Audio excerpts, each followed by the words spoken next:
What was a Mayday moment on an airplane that the passengers didn't even notice?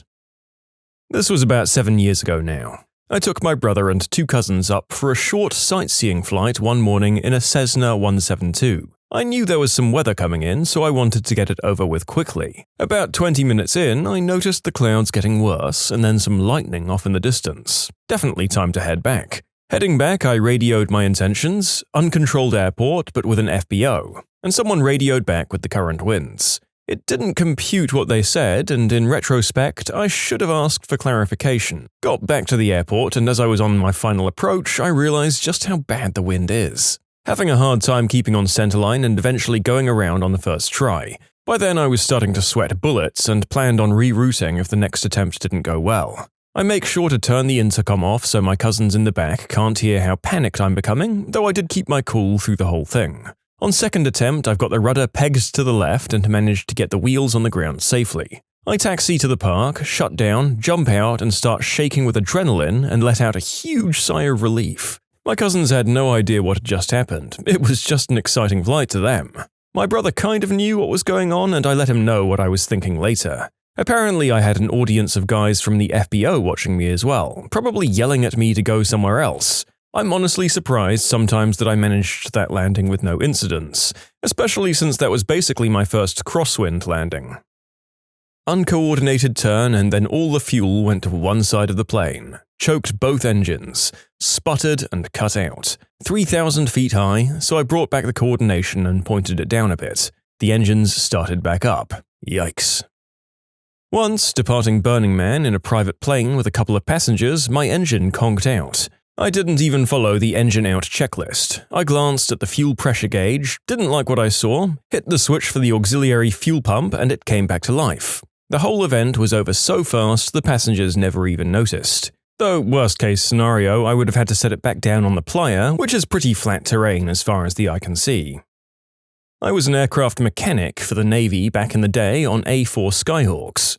Student pilot suddenly noticed his canopy light was on, indicating his canopy isn't all the way closed and locked. He decided it might help if he cracked the canopy open just a little bit and closed it again. I remember seeing that thing land as a convertible. We sent a couple of guys out in a pickup truck where they found the missing canopy in a farmer's field.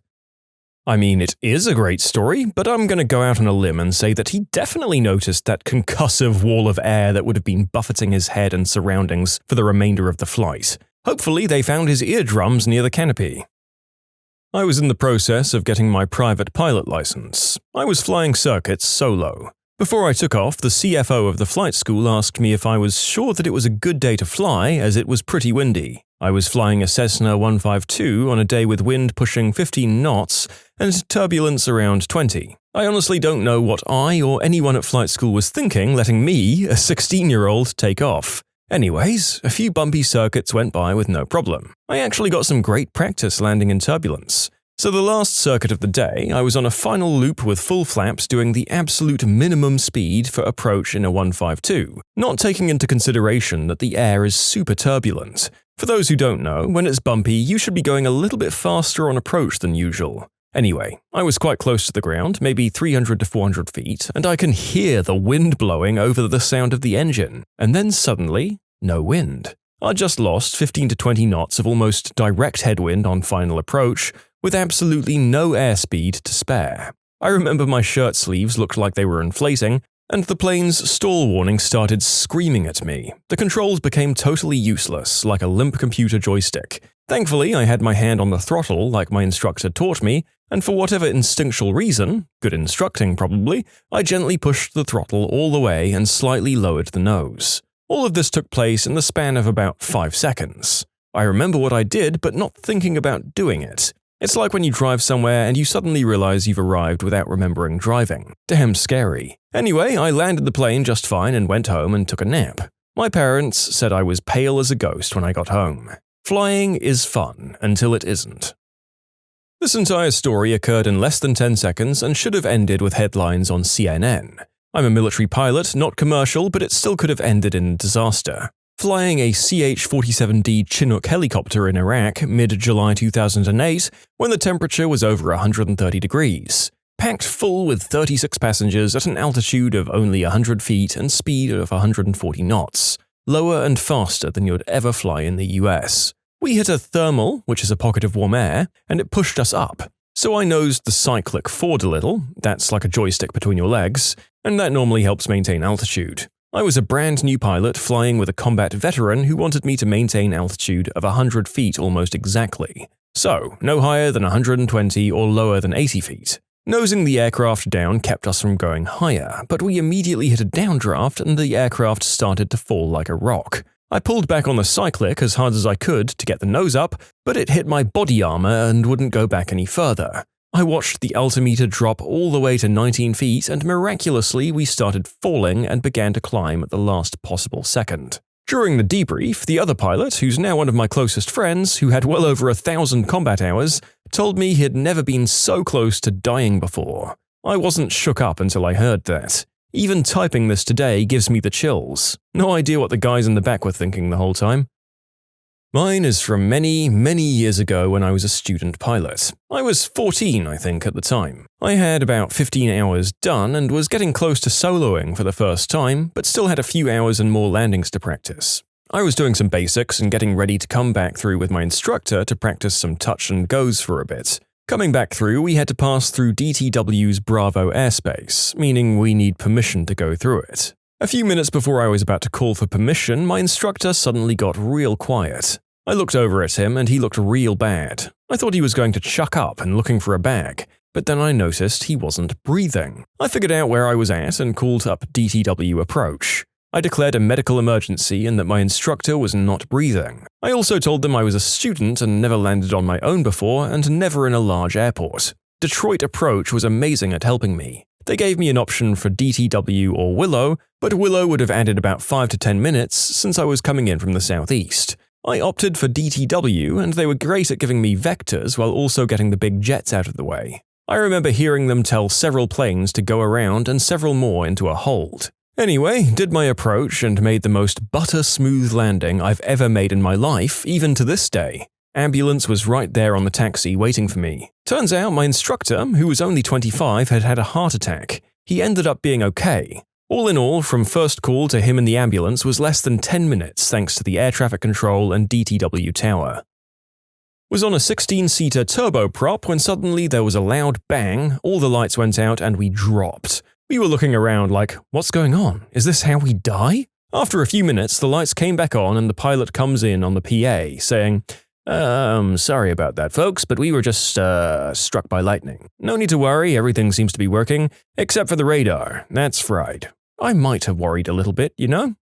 There's a lot of stories here where at least some of the passengers noticed, but I'm going to include them because some of them are fun anyway. But it really isn't comforting knowing that it's going on around you while you sit in your pressurized tube at an unsafe distance with no means of escaping a crash, is it?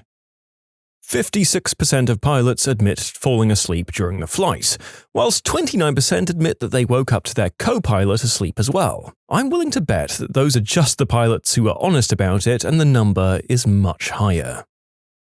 Was learning to fly when I worked for the government, so on my first flight with me taking off, we'd been climbing for about 5 minutes, and we were going through some gentle turns when the instructor says, we're gonna head back, I don't feel well. He takes over the stick and he looks ashen. He then starts to breathe erratically and says I need to help him control the plane.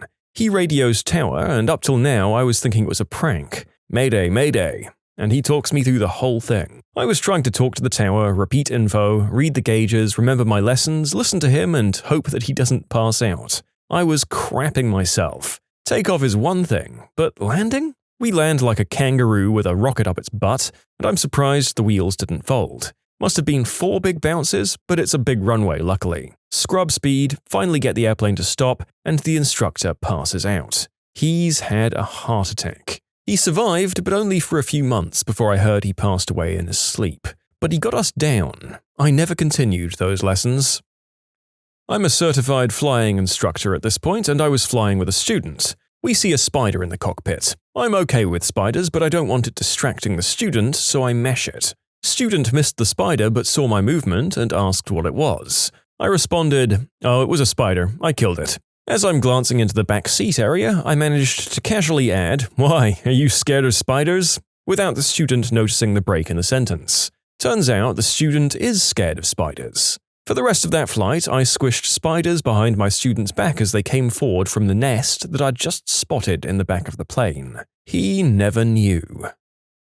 My buddy has a private license and we fly together often, just for his hours. I buy lunch, he gets hours, it's fun. I live in the Pacific Northwest and wanted to fly over Crater Lake one winter. Ceiling 8,000 feet, Crater Lake 6,000 feet. He doesn't have his instrumental yet, so we can't break ceiling. We fly over, have an easy time, take great pictures, and get back to the airport and go to the bar. He proceeded to tell me that was the most frightening thing he's ever done while piloting. Why? The single-engine Cessna we were in could glide 2 to 3 miles in an emergency. Crater Lake is 8 miles wide in diameter. In the middle, we'd be screwed. I asked him what he'd do, and he said, "I'd nosedive into the water. You want to swim in that crap and drown, or die a quick and mostly painless death? Frick my life." My friend's girlfriend is a flight attendant, and they had one trip where they ran out of alcohol. They were worried people would get mad or freak out because some people heavily rely on this stuff to help with the nerves of flying. But none of the passengers noticed because after they served the last drink, nobody ordered anything else. It's not a crazy life or death scenario, but I thought it was an amusing anecdote about the passengers not realizing something. You can submit your own stories to be featured here on the channel. The story submission link is in the description below. And if you want to listen to some vibey music in the background, check out easymode, also linked below, and subscribe. There's never been a moment like this for me because you're always trying something else to save the plane. There's never been a real situation where I had to save a plane from imminent disaster. There's decisions I had to make that if I chose wrong, we could be in a bad spot, but never anything like, we're all gonna die now. Once when landing an RJ on a short runway out in the northwest, I was carrying a bit too much speed and caught a gust at the wrong moment in the landing flare. The plane lifted maybe 10 feet higher and I slowly lowered the nose. I realized at this moment that where the plane will touch down will not give me a whole lot of opportunity to stop before the end of the runway. As a matter of fact, it's probably not going to stop until we get into the trees at the end. I pushed the power up and we did a go-around, maybe 20 to 30 feet off the ground. The controllers vectored us around and we landed safely on try number 2. In the simulator, we do all the oh crap stuff, and even when a training event goes sideways, we still try to fly the thing until it hits something solid. I can't imagine ever giving up on a plane in flight. There's thousands of decisions made every day on flights by pilots that prevent a difficult situation from becoming dangerous. Flying these days is very cautious and conservative. Safety is always first and nothing is ever allowed to slide. When I was younger, I was with my dad who pilots a small plane. We were mid-flight and the engine just started slowing down and the plane started descending crazy fast. It somehow picked up again before hitting the ground. Mind you, this happened in under a minute. I didn't panic or anything because I had no idea what the frick was going on. I was like 3 or 4, so I only realized in hindsight what actually happened. During my first solo flight ever, I was really excited and wanted to video record the special occasion. So there I was, taxiing down the taxiway with one hand holding my phone. One thing about old propeller planes is that they're just like old cars and don't always drive straight. I suppose I was a little too concentrated on making sure my camera was properly angled and focused. The next thing I knew, my plane ended up rolling off the asphalt into the frickin' grassy ditch. I panicked. How the frick am I supposed to get this plane out of here? Over the radio, there was silence, as the controller likely saw what happened from the tower. After a few seconds, probably still speechless at this point, she casually checked on me to make sure I was doing okay. To save my embarrassment, I tried to power up and to drive out of the grass back to the asphalt. Much to my surprise, it worked. I did my short flying as planned and returned to the hangar where my instructor was waiting. I have no idea how many people saw what happened, but from the look on his face, I'm pretty sure he knew too. And yes, that video of me driving a plane into a ditch still exists somewhere. I suppose this is the airplane equivalent of don't text and drive. The only example I can think of where several people messed up and passengers didn't notice, it was a friend of mine taking the wrong airplane. The aircraft was parked, fueled, and boarded correctly, but it was the wrong tail number. He actually did have an aha moment taxiing out. So he called dispatch and requested an amended release for the tail he was about to fly. But then he took off before receiving the amended release, so that got him a review board. He had messed up a few other things recently too regarding international paperwork, so he was downgraded to the right seat for a time. Passengers didn't know. It could have been my story, but every time I sat down in the cockpit, I checked the tail number versus the release. In one case, where there was a mismatch, the passengers did notice because the aircraft was swapped at the gate, causing a delay. The narrator honestly doesn't understand what's going on in this story, but figure that if any pilots are listening, they might. So enjoy it, you niche group of viewers. I wasn't the pilot, but I was a passenger on a glider. For those who don't know, gliders cannot get off the ground on their own. For this glider, we needed a tow plane, a 172. The 172 has a tow hook that they clip onto our nose. When we want to release, we go through a release procedure. The pilot in the 172 dips a wing to signal the release. He slows down, we dive. This creates slack, we nose up, then release the tow cable, the Cessna flies on its merry way, and we glide. Well, during the release procedure, something went wrong and the cable couldn't be released. The glider pulled on the tail of the Cessna and caused a ton of chaos, as flying a 172 with a glider that isn't synced with your motions is incredibly hard. Luckily, we both made it back in one piece, but that could very well have caused the 172 to stall and crash, and we'd be dragged down with them, watching helplessly.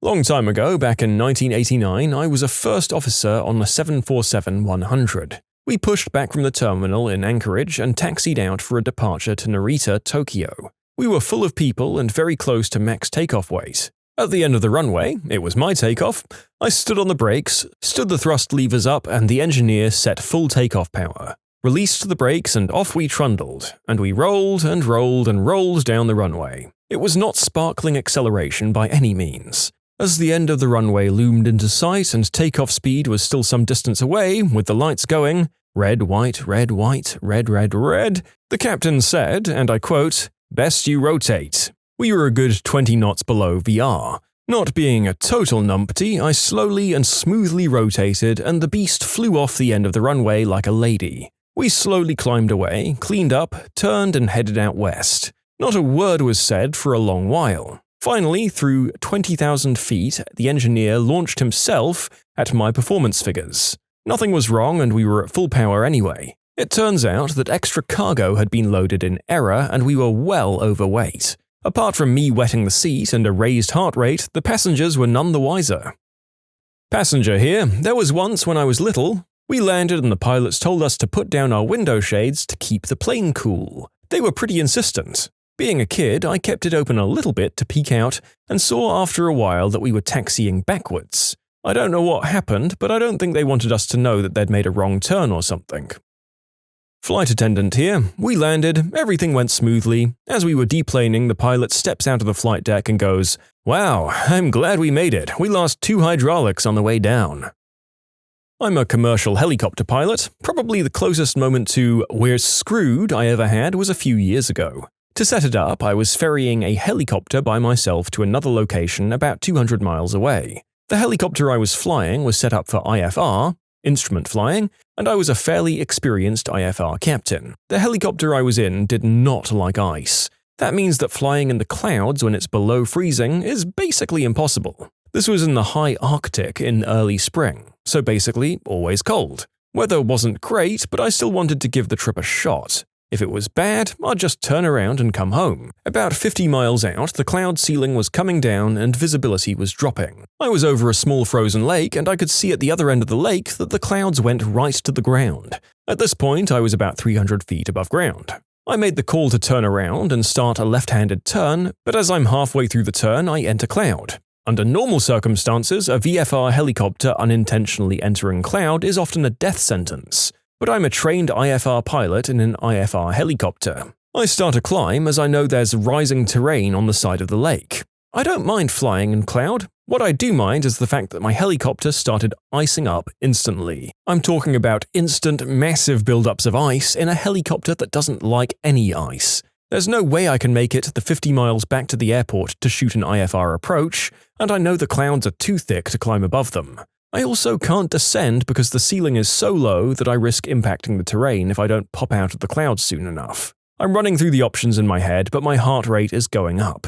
This isn't something that normally happens. I'm not the type of pilot that gets into situations that scare me. I'm rapidly running out of time, so I head to a large, flat area, as indicated on my GPS and maps, set my radio altimeter, a device that tells you exactly how far above the ground you are, to beep at me when I reach 250 feet and start descending. I figure if I don't break out by 300 feet, I'm in some serious trouble. As I'm approaching 300 feet, I break out of cloud. Good visibility and a clear path all the way back to the airport. I do a normal approach and landing and shut down at our hangar. The blades are covered in ice. After I change my undies, we pull the helicopter into the hangar to let the ice thaw. The next day, the weather is beautiful and the trip goes off without a hitch. After flying for 10 years and thousands of hours, it was the only time I was actually scared. I'm glad I didn't have any passengers on board at the time. In 1994, while lining up for final approach to George Bush Intercontinental Airport in Houston on a sunny and humid 100-degree Fahrenheit day, our Boeing 747 hit a large downburst and suddenly dropped 1,000 feet in altitude without warning. All of the passengers were seat-belted in and completing their U.S. Customs declaration cards. The flight attendants were walking the aisles, making sure that the passengers and aircraft were ready for landing. The sudden drop caused the flight attendants to hit the ceiling. Fortunately, none of them were injured, but the aircraft definitely experienced negative G-forces there for a few seconds. I was a C-141 navigator for my first Air Force assignment. We were flying a group of families moving back to the US from Japan. As we were in the approach at Travis Air Force Base, we had a massive multi-bird strike. It sounded like the world was ending inside the cockpit, it was so loud. Shattered glass that was coated in blood and feathers, bent radome, you name it. Flight controls were fine, but we declared an IFE and the co-pilot could see well enough out of his window to land. And I and the FE were over his shoulder to help spot however we could, and we landed without incident. The passengers deplaned and even complimented us on a great flight. I'll never forget the right side of the passenger bus driving away and the look of horror on those people's faces when they saw what the front of the airplane looked like. What are some of the creepiest mental conditions you've ever encountered? A lot of people know about phantom limb syndrome, in which someone continues to feel as if their limb is still there after it's been amputated, often in great pain. Another interesting one that not many people know about, and is almost kind of an opposite, is body integrity identity disorder, which is when a person has extremely strong feelings that one or more of their limbs doesn't belong to them, despite being functional, and often they really want to amputate. From their descriptions, it seems that it's actually very psychologically painful. Sometimes to the point where they will self-amputate because no doctor is willing to amputate a healthy limb. I once read a short, fictional story where the narrator is talking about the terrifying, deformed growths on his hands and is frustrated that everyone is downplaying his worries and pretending he's normal. Eventually, by the end, he decides to deal with it himself, and he uses power tools to remove all 10 of the disgusting growths. This sounds slightly like what I experienced a lot going through puberty. I felt as though my member wasn't actually mine. I had thoughts constantly about wanting to try and get rid of it with a pair of gardening shears, but I could never actually build up the willpower to do it. I never felt actual physical pain from it, but I remember lying in bed at night in emotional and mental pain, trying to figure out why I was so uncomfortable with myself. Eventually, by the end of my sophomore year of high school, I was able to accept that even though it may seem like it isn't an actual part of me, in reality, my member was mine, no one else's, and that's how it had to be. This was only accomplished by losing my virginity. I've never heard of anything more psychologically incredible than a fugue state, when the mind can't deal with reality, so it just creates an entirely new world for itself to live in. Or you just need time to deal with Tuco. A friend of mine is suffering the Capgras delusion. We moved apart several years ago and hadn't been in touch very well. I know she had gone through some stressful times. I had a couple of phone calls with her where she was worried that her computer had been hacked, but she seemed reasonable. Then one day she called me and told me that her husband had been replaced with an imposter. She wanted me to fly to visit her so I could see him with my own eyes and confirm for her that it wasn't really him.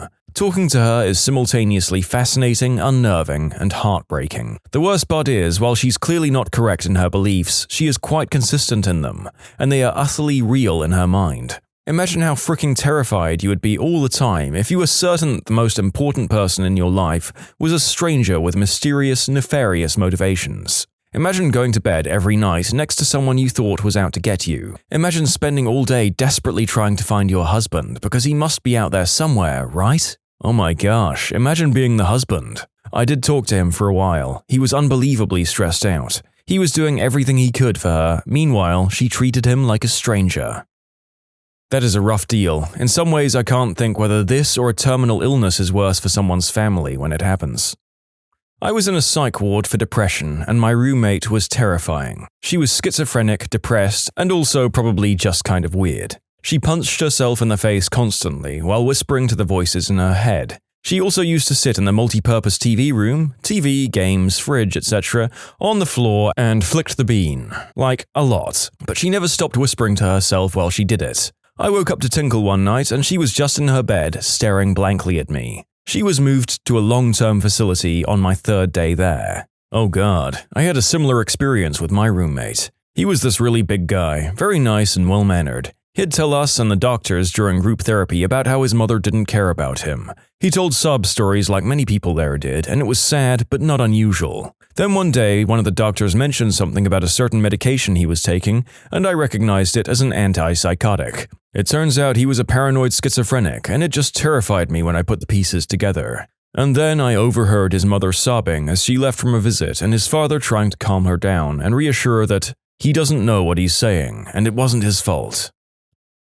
Reactive attachment disorder. I work at a group home for kids with this disorder, and it was creepy before I fully understood it. Children who've been severely mistreated or neglected early in life often have their ability to form healthy attachments to caregivers or anyone destroyed. Some of them would cling to me, call me mummy, beg to come home with me 30 seconds after I met them. Others would refuse to talk to anyone, hurt themselves and others, set fires and act out any chance they could. Sometimes they would improve only enough to be sent to foster homes, only to have their behavior come back worse once they were placed in an unstructured family setting. It's extremely tragic. I had, or have, I guess, this disorder. I've grown out of the destructive episodes and bullying, but I still don't really have any relationships with people outside of my work or family. It's scary to look back on it now because I could have wound up in adult prison, but I used to lay awake at night and think about how I could manipulate the staff at my group home into killing each other. They were like Iago-level schemes. I figured out who was screwing who already didn't like each other, etc. I was even worse in foster homes. I bullied other kids for money and stuff, ran away constantly, stole everything I could get away with. I stabbed an adult in the leg when I was 10 because he called me a craphead, which admittedly was accurate. I also tried to do the deed with all of my foster moms and pretty much every other adult woman in my life. There are so few reliable long-term studies on RAD. Existing research suggests kids do grow out of it to the point where they no longer fit the diagnostic criteria as adults, but it still impacts their relationships. This is one of the reasons I think it's wrong to even suggest a child has antisocial personality disorder before age 18. Once you have that label, it sticks, and if a kid thinks they're born bad, they're more likely to act that out. I'm really sorry for what happened to you. It's not your fault, it's a normal reaction to the abnormal situation you're put in. I spent some time in the group homes and foster care myself, and it's what caused me to study psychology and social work. You're already ahead of the game by being so self-aware, so please don't give up continuing to heal. Oh, I have one. Now, nobody's been diagnosed with this in 40-odd years or so, but it's still taught in most undergrad courses because it's a really good example of culture-specific disorder. It's called Wendigo psychosis, or Wendigo, Wetico, or Wintico, and here's how it goes down. You're a young male in an Algonquin tribe. It's been a long, cold winter and your whole tribe is starving. You and your hunting partner have been out hunting for moose or deer or even a bear if you have to, but you've totally struck out. You're starving, he's starving, and you've seen the way he's starting to look at you over the fire at night. So you do what you have to do before he does. You kill him and eat him.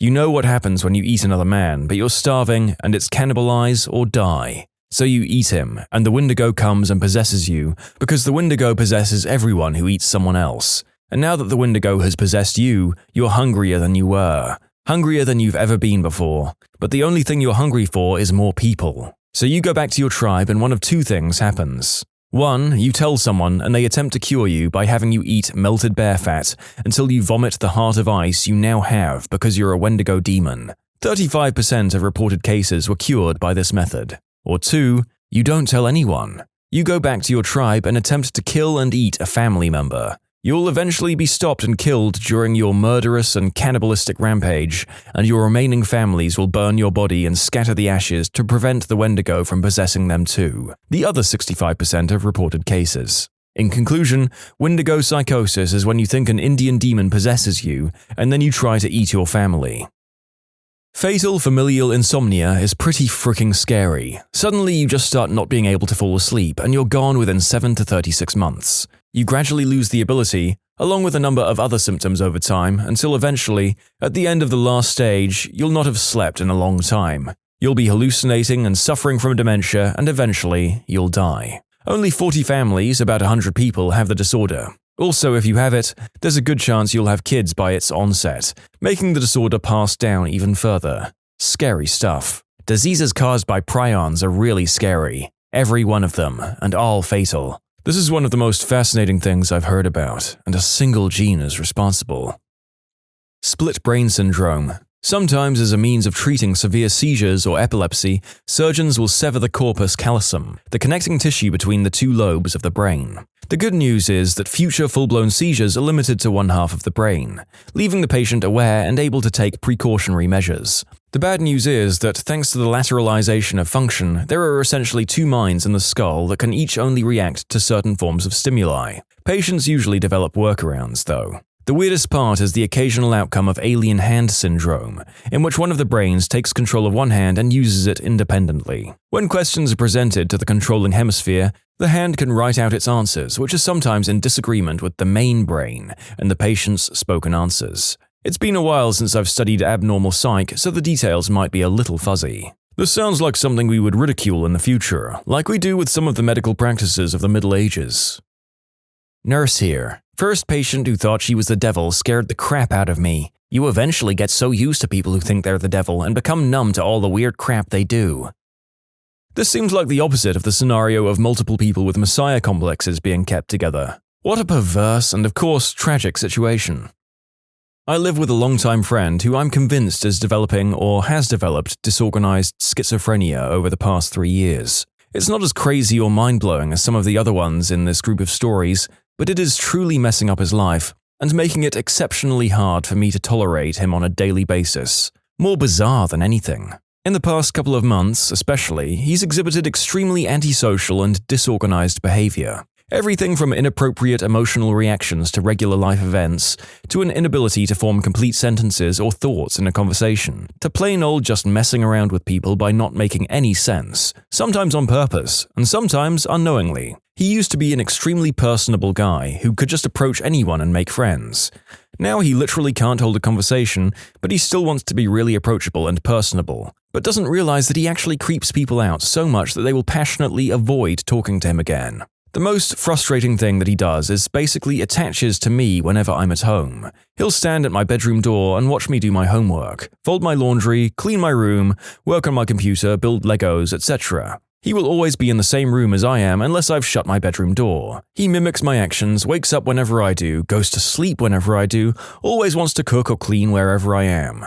I essentially have to find things that he can't or doesn't know how to do to get some freedom. It's mostly me because I've known him for way longer than my roommates, but when I'm not home, he does all of this to them as well. I think this all stems from his inability to make basic decisions, like when to eat or where to study, or when to leave in order to be on time for something. This extends to almost every aspect of his life. I've been seeing a counselor to consult with her about it, but it's basically impossible to know anything for sure, because she can't tell me any information about him or his visits. He started going as well. I don't know if he goes to them unless I ask him, and there's no telling when he'll forget about a session or just decide not to go to the doctor's evaluation. It's even more frustrating that his counselor keeps telling me that I shouldn't keep reminding him of these things or keeping tabs on him, because eventually I will be like a mother taking care of an infant child. My words, not hers, and she is right, but it is upsetting. Weirdest part, he's studying behavioral neuroscience. In conclusion, I've been friends with my roommate for over a decade. In the past 3 years, he's developed disorganized schizophrenia right in front of my eyes,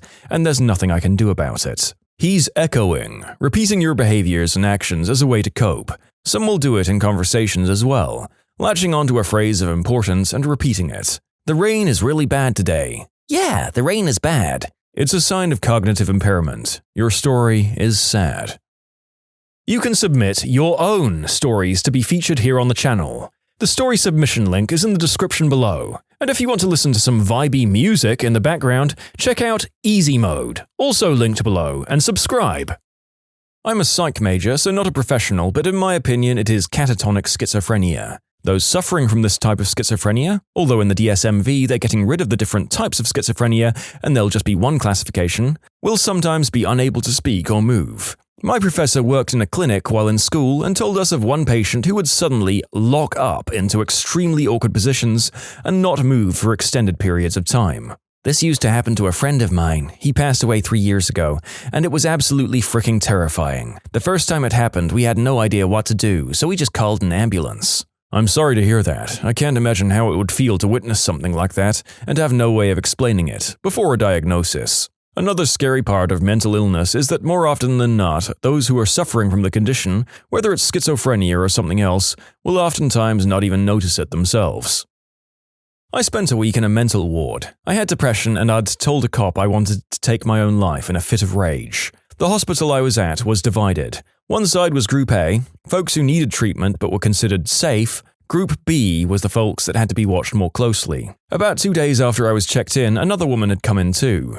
She was also placed in Group A and was placed as my roommate. At first she seemed nice and normal-ish, but after a few hours her stories were getting mixed up. I mean, she came in, found out I had a kid, and then said she had a daughter as well, who lived with her mother-in-law, or something.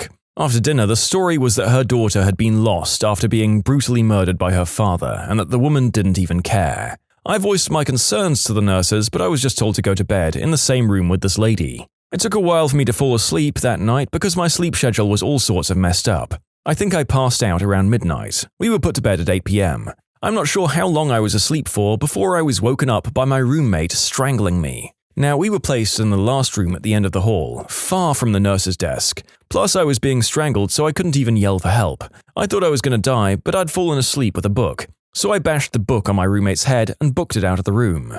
The nurses probably thought I was the super crazy one yelling at them. I'm not sure they would have believed me if it wasn't for the fact that I had hand marks around my neck. My roommate was transferred to the other side of the ward, locked up with a limited time out of her room. I never bothered to ask what her deal was. I don't want to know. I had a new roommate by the end of the day, a really nice older lady who was a lesbian. I told her about crazy roommate number 1, and we would just shoot the crap for hours at night until I was ready to pass out. What reason is there to have roommates in a psych ward? It sounds like you're asking for trouble. Yeah, I thought so too, but everyone on the safe side had a roommate, only had X amounts of rooms. If the second roommate never came, I would have been alone. Only us 2 chicks on that side the whole time I was there. It must be because of the money, because my friend had to go to an institution when he was a teenager and was thinking of taking his own life, and they didn't even let him talk to his roommate. It sounded like prison and it made him more depressed. He also had a 9-year-old roommate who'd attacked his mom. They made the kids go around and say why they were there every day in the group therapy, so every day everyone was reminded about what that kid did. My friend's mom took him out after a week. The big difference with these things lie with whether or not it's a place where the patients are there voluntarily. When I was checking myself into the psych ward last year, depression, wanting to hurt myself, my doctors told me not to go to the hospital that has non-voluntaries. That's where you're going to see the horrifying roommate stuff. Unfortunately, I would say a good number of people don't have a choice though.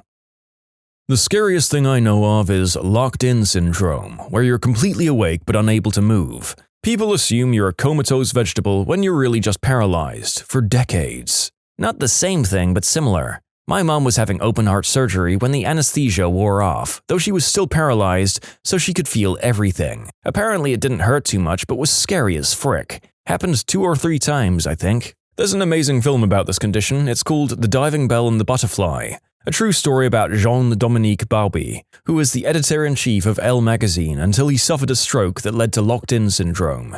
The film was adapted from a book that he wrote using only one eyelid to communicate.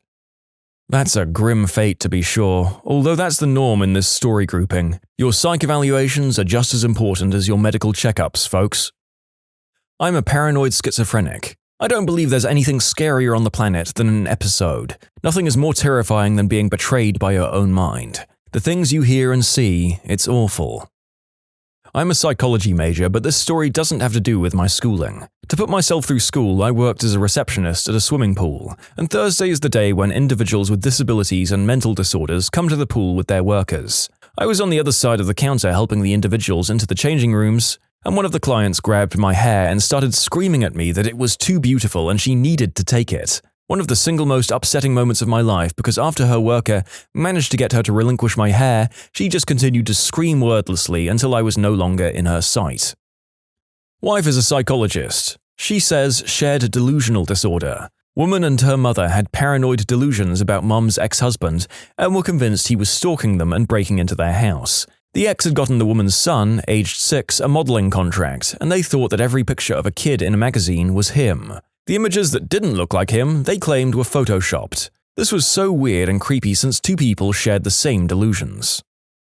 Psychologist here, works specifically with kids with degenerative or developmental disorders, and in my day I have seen some crap. There is nothing creepier than something called happy puppet syndrome, aka angel man syndrome.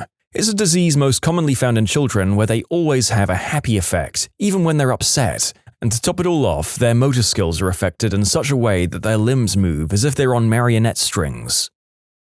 There's a condition where people believe that their life is like the Truman Show, and that nothing in their life is real. I think that's creepy because there's no way to convince them that they're not part of a TV show. Yeah, this happened with my ex-boyfriend. Not exactly that it was a TV show, but still thought everyone in the entire world was watching him. Really scary stuff. Happened to me on a bad substance trip.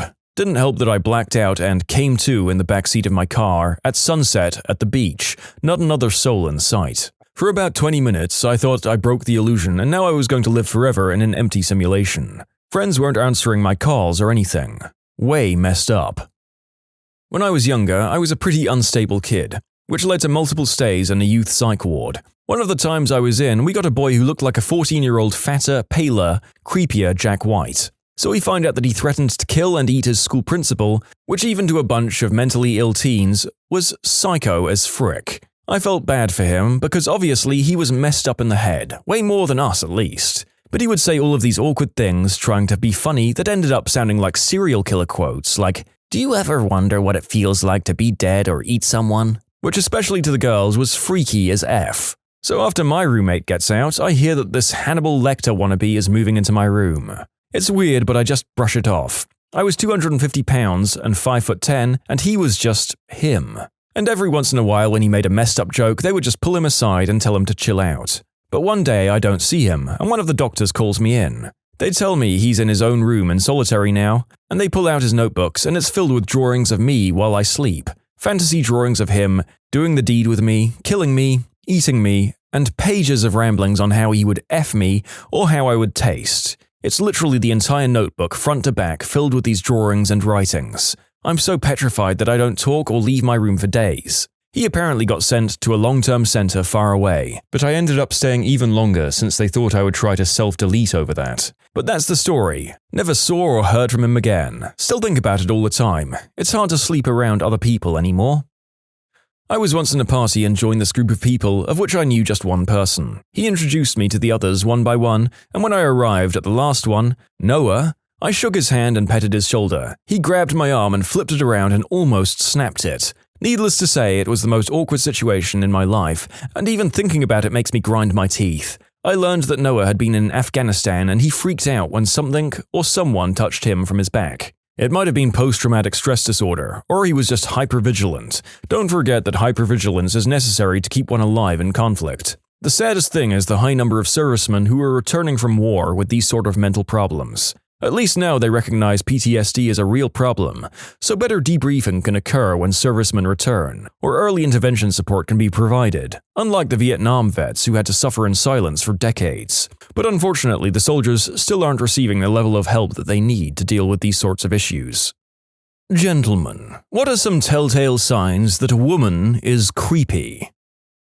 If she doesn't ask me many questions or doesn't seem interested in my life but still manages to be clingy. AKA, she just wants a boy, doesn't care who. Or just wants self-validation and doesn't care where from.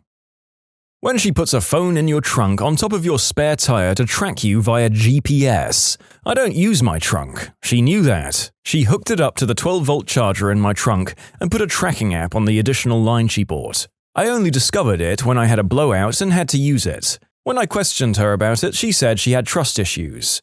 But good news! Every time I told her I was somewhere, I was at that place. We broke up after that. The story had a happy ending for me. It was a toxic relationship, but my next relationship was with the woman who would become my wife. We'll be celebrating our 8th wedding anniversary in a couple of months. I sometimes wish I'd been able to help my ex. She had quite a few good qualities, but the suspicion, insecurity, and attempts to control me were too much for me to deal with at the time. It sucks when you see what someone could become, but you know they probably never will. Girlfriend was practicing her signature and asked if she could see mine. Innocent enough, right? I rattle off a few beautiful Johnny Hancocks on a napkin and beyond admiring my own handiwork, didn't think of it further. Fast forward a week and she says, "Check out my new tattoo." And sure enough, it's my signature. First name only, on her right, or wrong, hip. Yikes. Fast forward to her solo European trip, turns out she cheated on me with a guy with the same first name. I bet he was scared. This girl I met on Tinder had me take her out to a restaurant and then switched tables with her friend. They'd been on blind dates and decided to switch. Her friend was not as attractive and I was very uncomfortable. After ordering my food, I went to the bathroom for 10 minutes to contemplate my exit strategy. When I got back, they'd both left. The other guy asked if he could sit with me, so we had dinner and he ate his date's enchiladas. It was actually kind of fun after they left. This turned out way nicer than expected. And? You and that guy fell in love over those enchiladas and have been married for 20 years now? No, we both ate and I fronted the tab because it was $26 and I was in a good mood. I saw him on campus about a year later and kind of smiled in memory. Commiseration meals. There is something so very wholesome about the result of this, even if it was just an hour's companionship instead of a lifelong friendship.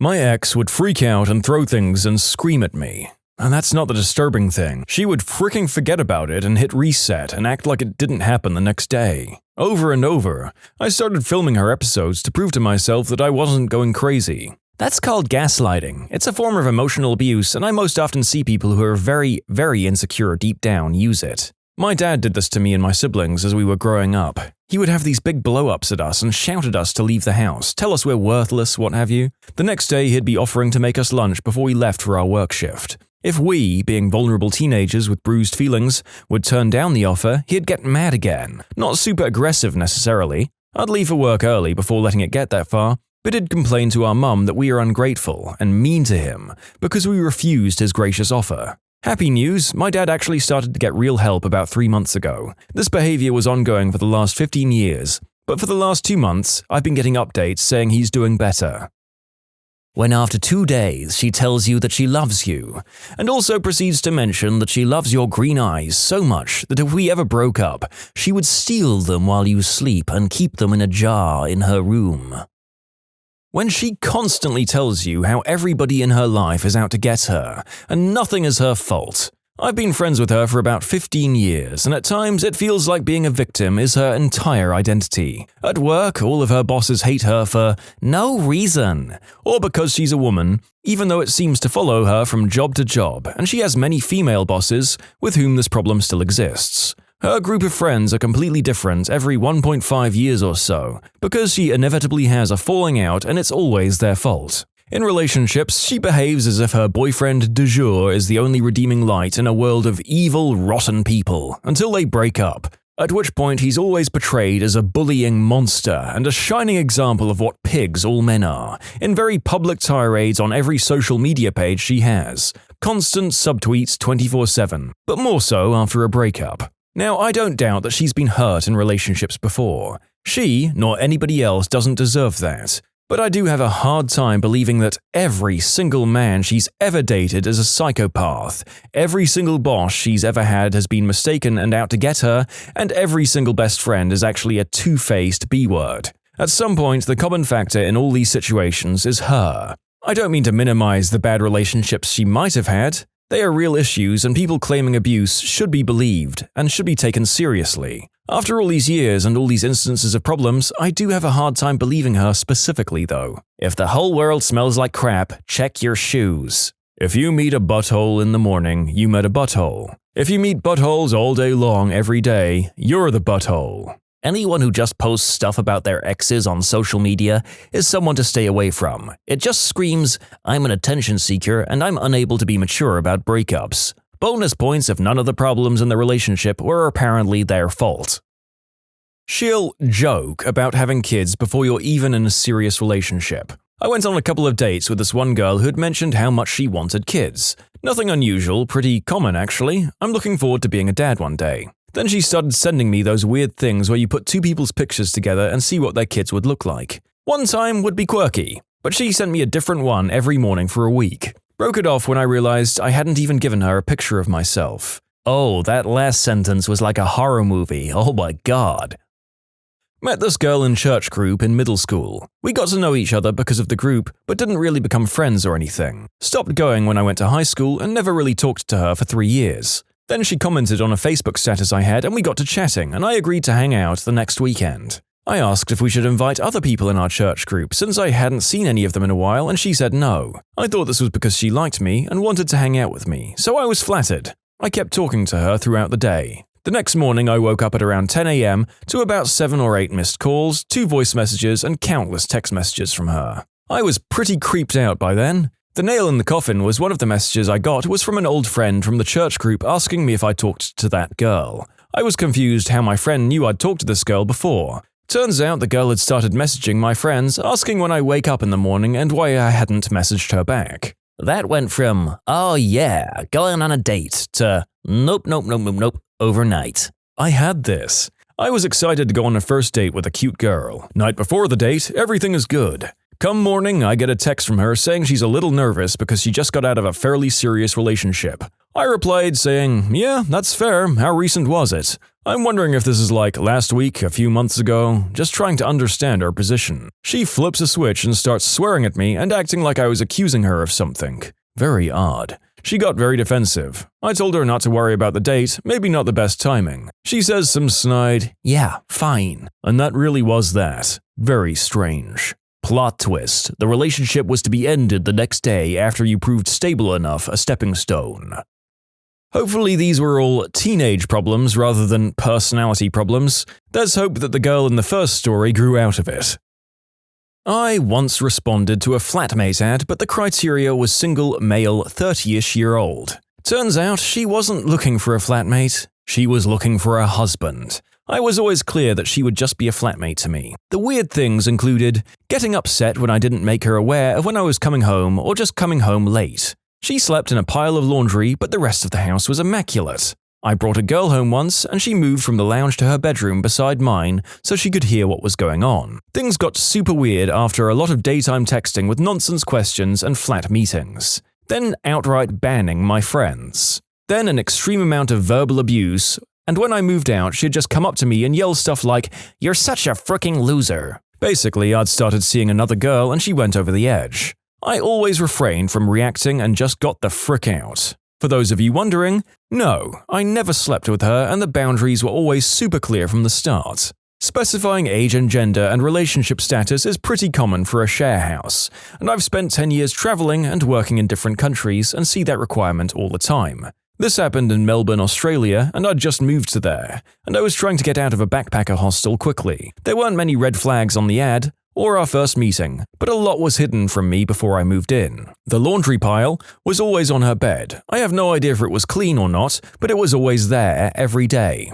Some of you are saying that's not weird, but I haven't seen that before or after. She wasn't ugly, but she wasn't anywhere near hot enough for me to take the risk. When I say she moved from the lounge to the bedroom, I mean she was watching TV in the lounge, we came in and said hello, went to my bedroom moments later, and we could hear her in there reading a book. We never had any conflict up until I gave her notice about moving out and she asked if it was her. It was, but I made up some crap about being new to the area and wanting to be somewhere more social, closer to the nightlife, etc. The girl I'd started seeing was mega hot, way out of my league, and the awkwardness of bringing her to my flat surely ended that relationship prematurely. I could also tell she was in the next room because people who are alive and nearby make normal human noises. Also, sadly, I got instantly friend-zoned by the hot girl, so we were just hanging out. It was easy to hear noise from the next room, not sure why that confused people. I was always super nervous around the hot girl, I don't know why. You can submit your own stories to be featured here on the channel. The story submission link is in the description below, and if you want to listen to some vibey music in the background, check out easymode, also linked below, and subscribe. Here are some of my red flags. She dyes her hair every color of the rainbow just to see how you'll react. Tells your family to back off because you're hers. Cheats with her male roommate while you run out to the car to grab a red box. Gives you herpes. F you, Rachel. Go eat a bag of members. An inability to apologize for anything ever. Punishing you with the silent treatment for doing something you had no idea would be offensive to them. Having expectations of you, and then they don't try to meet them themselves. I would never stand that in a relationship, but it happened to me with work colleagues. They never understood why I don't mind that they're ghosting me, instead of annoying me or freaking out at me. Some nice peace and quiet for a change. In high school, there was a girl who liked me. She ended up carving my name into her foot. Soulmate. She probably wanted a friend in you. No, I think she wanted the friend in her. Asking for your passwords, your phone, email, Facebook, etc. as a sign of trust. Nope, I have nothing to hide. However, when you think you need to have that information, it shows you already don't trust me. And anyone who asks and then says they won't use it is lying. They may not use it that day or even soon, but they will use it at some point, because the same suspicion that led to them asking for it will lead them to use it. Oh, and I'm not talking about something like your Netflix or Amazon Prime password, which can just be convenient. Heck, I have some of my friends' Netflix passwords. We're talking about phone, email, and social media passwords specifically. Secondly, if you want to offer it, more power to you. But someone shouldn't ask for that is my thought, especially not as a way to prove that you aren't cheating. And 3, like most things, marriage changes stuff. I still think it's a bit much to have all of someone's passwords and have access to everything they ever do or people say to them, but I understand it a bit more in that situation. I had a girlfriend who yelled at me for spending $9,000 on my mountain bike instead of her. I race professionally and I took her out to dinner at least 3 times a week and got her gifts all the time. Plus, we got to travel the world thanks to sponsors. But the one purchase for myself was too selfish. The bike was an Aurum HSP2 with box components, in case you're wondering. This is literally my roommate's girlfriend. He takes her out to dinner 3 times a week, travels 50 miles every week back and forth to visit her at school, buys her jewelry and nice things, etc. Yet the one time he couldn't make it to her school for a visit, she called him to scold him for his selfishness and then broke up with him via text. The saddest part is that he drove all the way to her school that night to talk to her about it, and she fell asleep before he arrived, so he had to sleep in a parking lot in his car overnight. Until she woke up. Somehow they're still together. Makes me mad because he deserves so much better. You should remind these people of the sunk cost fallacy. Just because you've invested time and money into someone, it doesn't mean you should continue with them. Make your decision based on what you know now. Oh god, I'd never thought to use sunk cost fallacy in the context of a relationship, but now you mention it, it might be the main reason so many terrible relationships go on for as long as they do. Food for thought, people. Tighty-whities stapled to her wall as conquests. I've seen it, it's out there. Extra points for rubbers instead of underwear. Historic documentation.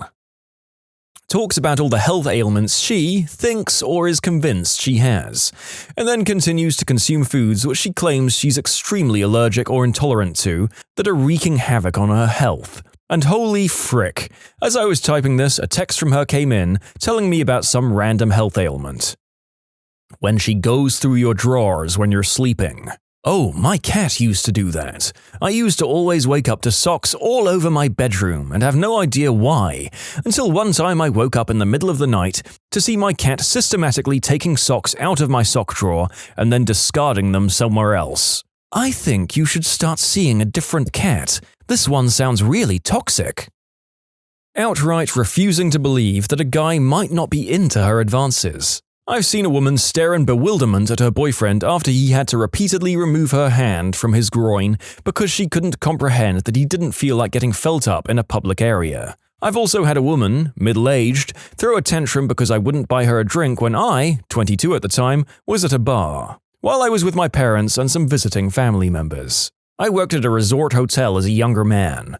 Older women would legit put their hands wherever they wanted on the staff and think it was hilarious. But if you got upset or didn't gracefully remove your body from their grasp, they would get teed off. Like, how dare you seem ungrateful after I did you the favor of massaging your eggplant while you tried to pour coffee for the table? What the frick is it with people who think they have the right to the bodies of waitstaff? I've seen this way too many times against both genders. It's messed up. I had to leave a party after my grad school graduation because this girl who I couldn't stand wouldn't stop trying to stick her tongue in my mouth. Like, I'd push her away and go to a different part of the bar, and she'd follow me and try to make out with me. After several minutes of me telling her to F off, I just had to leave. 60,000 texts will do it, not 65,000. What about 69,420 texts? Heh, nice. A girl I befriended in college seemed pretty cool at first, but I quickly learned she had huge attention-seeking problems. I took her to a party where she was all over me. Arm in arm, holding my hand everywhere we went, I wasn't allowed to be alone. When I was talking to another pair at the party, a couple at that, she kicked it up a notch, trying to kiss and be cuddly and whatnot. I was fine with it at the time because, hey, she's nice, she's cute, a little intense, but I could be misreading it. But I certainly was into her. It was kinda nice being the target of someone else's affection like this. After the party, I walked her back to the dorm and she informatively told me not to try anything because she had a boyfriend. Bonus! Same girl a few weeks later told me that if I'd really wanted to sleep with her, I shouldn't have told her I was straight, because she can't help but turn men. A long time ago in the 90s, I was set up on a blind date. The girl knew way too much about me. She knew my brother's names, where I grew up, and other personal stuff you'd have to dig a little to find out about. This was pre-Facebook, and back in the 90s, she would have had to ask people who actually knew me to find out. She was just a friend of a friend of a friend kind of thing, so I noped out of that one pretty quick. Later, I asked the people who'd set me up on the date what the heck, etc., and it turns out the girl had this super long crush on me and was reportedly devastated that I wasn't into her. Luckily, I steered clear of that possible Stephen King novel scenario. It sounds like she should have really just played it cool and asked you about those things on the date. Yeah, those are all really reasonable questions to ask about a person when you're going on a blind date with them. Save for the siblings' name thing. She should have brought that up in a more natural context. You know, I have to ask the question, is it any better if this person is concealing their obsession and asking a list of pre-prepared questions they already knew the answers to and saving the crazy obsessive reveal for later? I at least appreciate how upfront they were about it.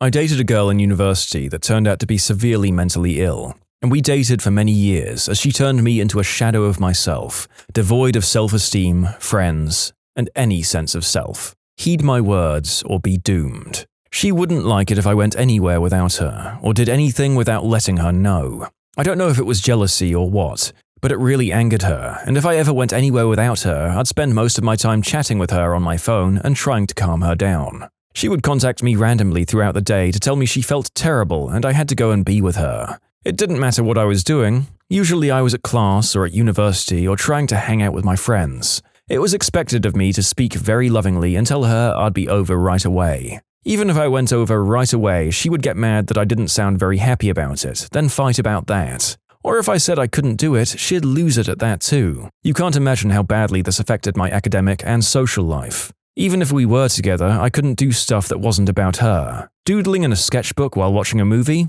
She'd flip out. Mess around on my guitar while we're lying around in my room chatting? Fury. She hated all women who dressed freely. Girl in shorts? Whore. Girl in miniskirt? Horrible slag. What was weird was that she was a hippie liberal girl with progressive parents, but when it came to other women being in touch with themselves, it was somehow terrible. Didn't have a lot of female friends in general, and if my housemates ever brought girls over to our house, she'd get really insecure. Would have random episodes due to her bipolar, causing her to scream at me, throw crap at me, drive extremely erratically, and just generally treat me like garbage. I was basically linked to her 24/7, either physically or by phone, and if we ever got into any kind of argument, I couldn't just walk away and try to cool off. That would drive her nuts and she would panic even more and pursue me. I could go on about her and her behavior, but these were at least things that were there from pretty much the start. Other things revealed themselves over time.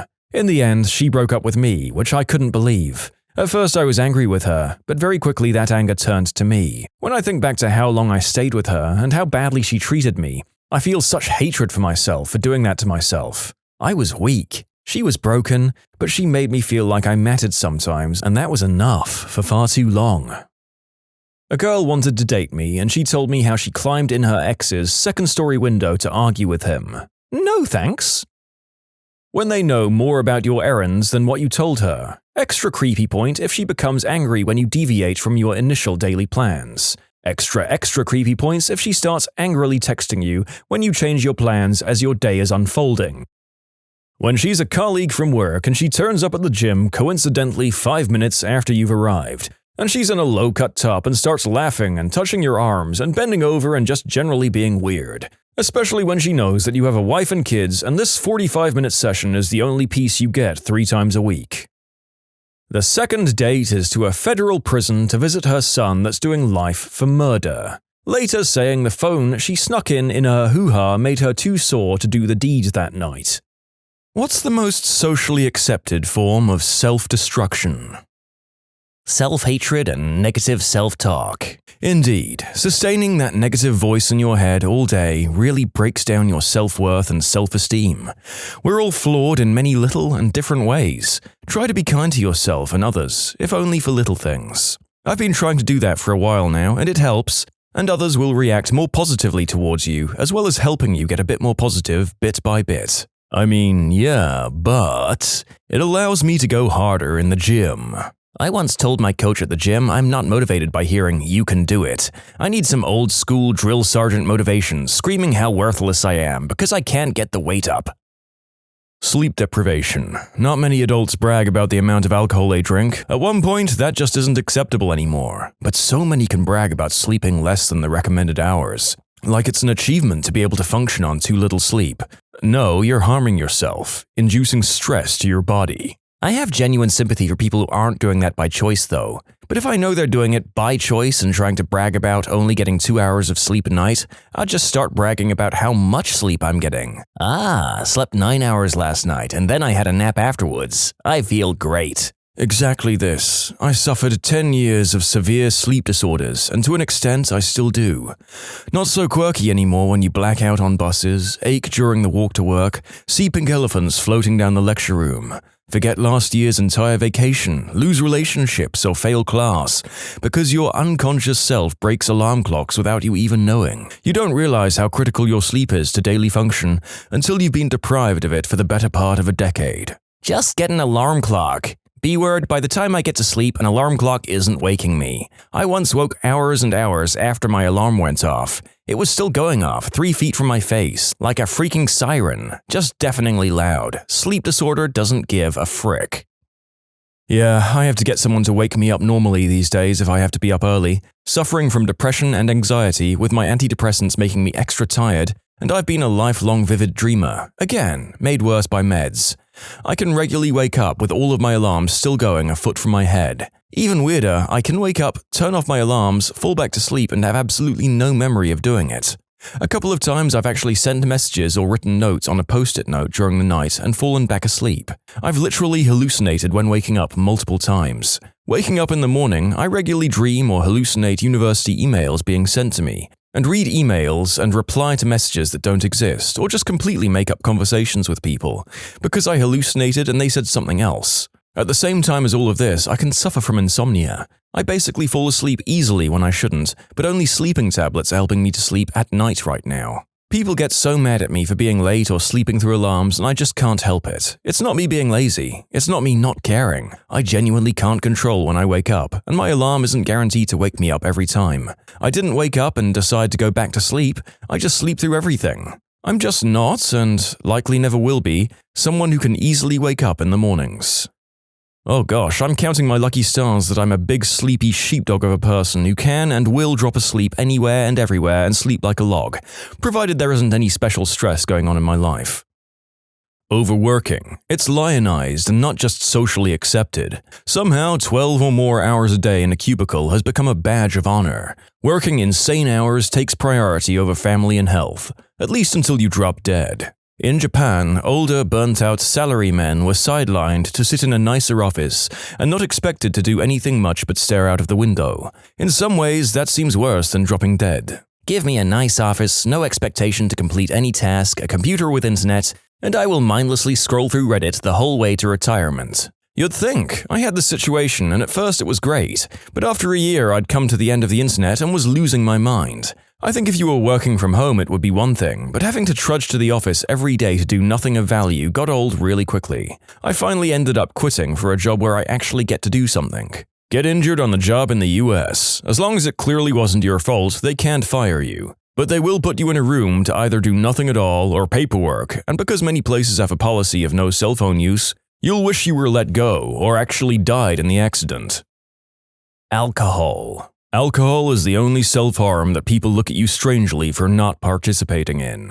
And they'll even bully you about it. Yep, I've never smoked, toked, drank, or did any substances in my life, and it was only ever drinkers that got upset about that at all. Why not? Are you sick? Are you pregnant? What's wrong? On medication? Like, shut the frick up for frick's sake, and let me drink my Diet Coke in peace. Yeah, I'm on 103 days of quitting alcohol, and the main reason I don't want to tell people is because I'm afraid they'll think something horrible happened. In reality, I'm just getting too old and busy for drinking and hangovers to fit into my life. I've always been so mind-blown at how alcohol is treated in our society, and the bias with alcohol versus other substances. If someone mentions smoking or using other substances, they're usually looked at as lowlives or addicts, and others judge them and act extremely concerned with their health and safety, and say how bad it is to do those things. And yet, those same people are always the ones who are going out to the bar every night, can't de-stress without having a drink, and always need to be drinking to have a good time. And they don't see anything wrong with their behavior. The amount I've learned in my 20s about how much alcohol truly affects your body is insane to me. Why do we normalize blacking out? You're pretty much overdosing on alcohol. Why do we normalize terrible hangovers? I just don't understand it. Why can people drink until they pass out in a bush and laugh about being blackout, and go to work the next day and never be tested for anything? But someone who smokes green herb on occasion is always at risk of failing a substance test and losing their job. It's crazy.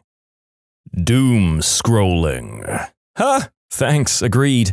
And that's enough Reddit for now. Control F4. Huh? I see what you did there. You're still on Reddit, since Alt F4 is to force close. Sneaky, sneaky.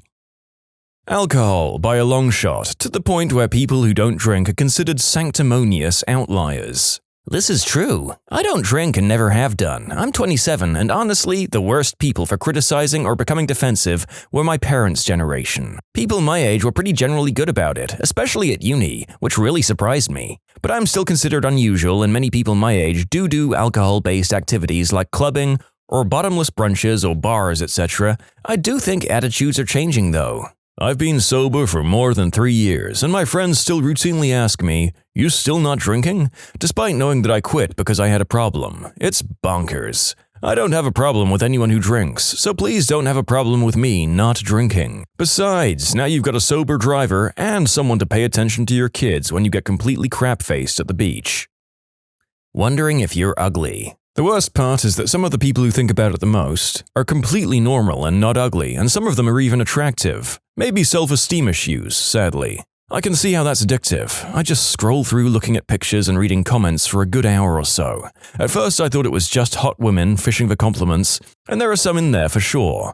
But reading the comments, there's a lot of people that genuinely believe they're ugly when they really aren't. It's quite sad.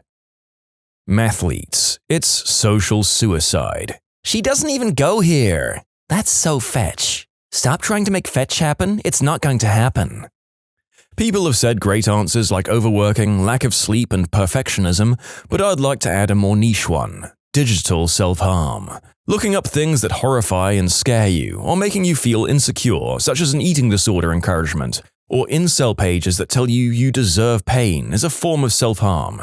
I've noticed whenever I'm not doing well, I end up going down research rabbit holes about disease, war, horrible historical events, gore, and all that crap. It's interesting, and I justify it because it's interesting, but honestly, it just makes me feel more horrible. Self-harm isn't just physical. Sometimes if you have anxiety or depression, your mind wants something that makes you feel worse because it's trying to seek out a reason why you feel so bad. It's true, once I was feeling like crap, full on having anxiety attacks, and ended up looking up methods of taking my life online. Not to try those methods, just to horrify myself out of my mental state. 10 out of 10 would not recommend. It's such a strange urge. It made so much sense once I realized it was simply my head trying to find a reason I felt so bad, because it was distressing that the reason was simply mental illness. A lack of sleep. Overeating.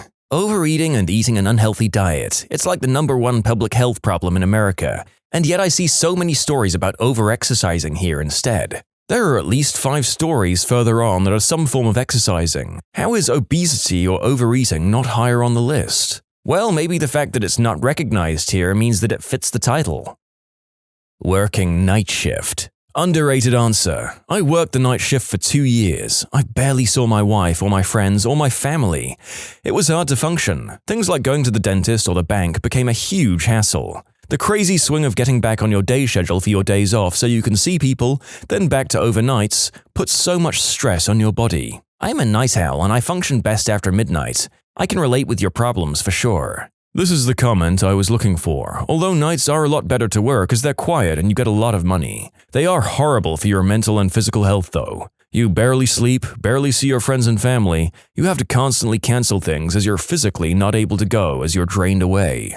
I'm on year 20 of nights and no way I could get away with half the crap I do on day shift. Yep, even on my freelancer schedule, I push myself so hard to get all of my work done on a regular 9-to-5 schedule, because I remember what I turned into as a guy who stayed up all night working, and I don't want to go there again, thank you. Not leaving a marriage due to social stigmas surrounding divorce or the otherwise religious implications holding you there. Stop delaying happiness due to what other people's expectations of a good person are. You're not exercising duty by staying in a toxic relationship, you're self-harming. On that tack, there's also getting married. People need to know that it's okay to be alone and not lonely. I wish more people understood this. I haven't been in a relationship in 7 years and it's by choice. I still do fun things and spend time with friends, but having a relationship just to have someone is not a priority. Meanwhile, my coworkers and people at church keep hinting that the right one will come along soon. Ugh. You can submit your own stories to be featured here on the channel. The story submission link is in the description below, and if you want to listen to some vibey music in the background, check out easymode, also linked below, and subscribe. Extreme exercise. Almost every ultra runner I know is an addict that traded drinking or substances for running. As someone who traded drinking for lifting and then had to learn to moderate that, I've never been less surprised by anything. I'm a food addict, which is part of why I took up ultra running. I guess that's a little better than drinking or substances. I feel bad for any alcoholic taking up this sport, as beer is very much a part of the culture. I dislike beer, so this makes it weird for me. There are even beer mile runs, where you drink as much beer as you can, usually at several stops along the mile. Aid stations will often have Fireball or other shots late at night. Many races are expected to serve beer at the finish line. You can't really get away from it. I was about to give you crap for saying this, but then I quickly realized you're 100% correct. Training hard and working hard for health and fitness is okay, but there are countless people destroying themselves through exercise, ego lifting, a crappy diet, and performance-enhancing substances. A lot of extreme athletes are actually too fit, with heart rates so low that they're at risk of a heart failure. Yeah, past a certain point, exercise isn't healthy in the conventional sense. High-level athletes, bodybuilders, and others are really pushing their bodies past their natural limits. Mind you, the huge majority of non-professionals never reach this point, so if anyone's reading these comments thinking, so it's healthier to not exercise? No, that's absolutely not the takeaway. Just do everything in moderation. Spending time on Reddit. But that's not even socially accepted. Without using the third-party apps. Plastic surgery. I don't know why we can't admit as a society that social media causes body image issues, that body trends change due to what's seen as popular in that moment, but plastic surgery doesn't fix your self-esteem. Like 90% of the time, cosmetic work gets done due to what you're seeing praised in the media, but when people do it, everyone just responds as long as you're happy. Like, bro, what? That person's body isn't the issue, it's the media. They didn't actually fix anything. That's why so many people who get surgery get it on a repeat basis, because they're never truly satisfied.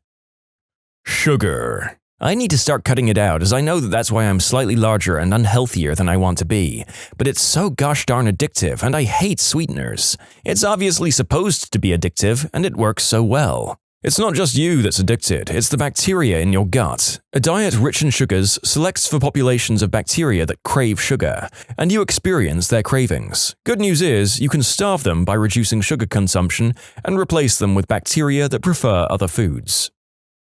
Overeating or drinking. Alcohol, the only substance that you have to explain why you're not taking it. Going through something and going around like nothing happened to you because you're a man. This is real. I was raised by one of those manly men and thought it was how it was supposed to be. Therapy and allowing myself to feel saved my marriage. Hooch or suntanning, perhaps? The tanning thing is so weird. I visited my family a couple of weeks ago and they were laughing at me because I put sunscreen on my legs before I went for a hike. They were literally saying, "But we're not going to the beach." Then my mum told me I looked good because I'd caught the sun over the weekend at a wedding I went to. When I said, "Yeah, that's not good, I only had a hat but no sunblock," she told me I should be trying to get a tan. She's well aware I've had multiple precancerous lesions removed from my face, and we're genetically at a very high risk of melanoma. That's not tanning, that's just getting vitamin D, which is indeed very healthy. If you do it in a tanning salon or studio, it is tanning. Nail biting. Yeah, but especially when you bite to the point of pain or bleeding. I used to do this. I finally broke the habit by keeping my nails trimmed very short and filed. I catch myself every once in a while biting a nail, so I get the clippers out and cut off what's irritating me. Oh yeah, I know an entire family that has had to buy an economy-size box of nail files because if they don't have their nails sanded down to the pink, they'll absently start biting away unconsciously the moment they begin thinking of anything. Crazy.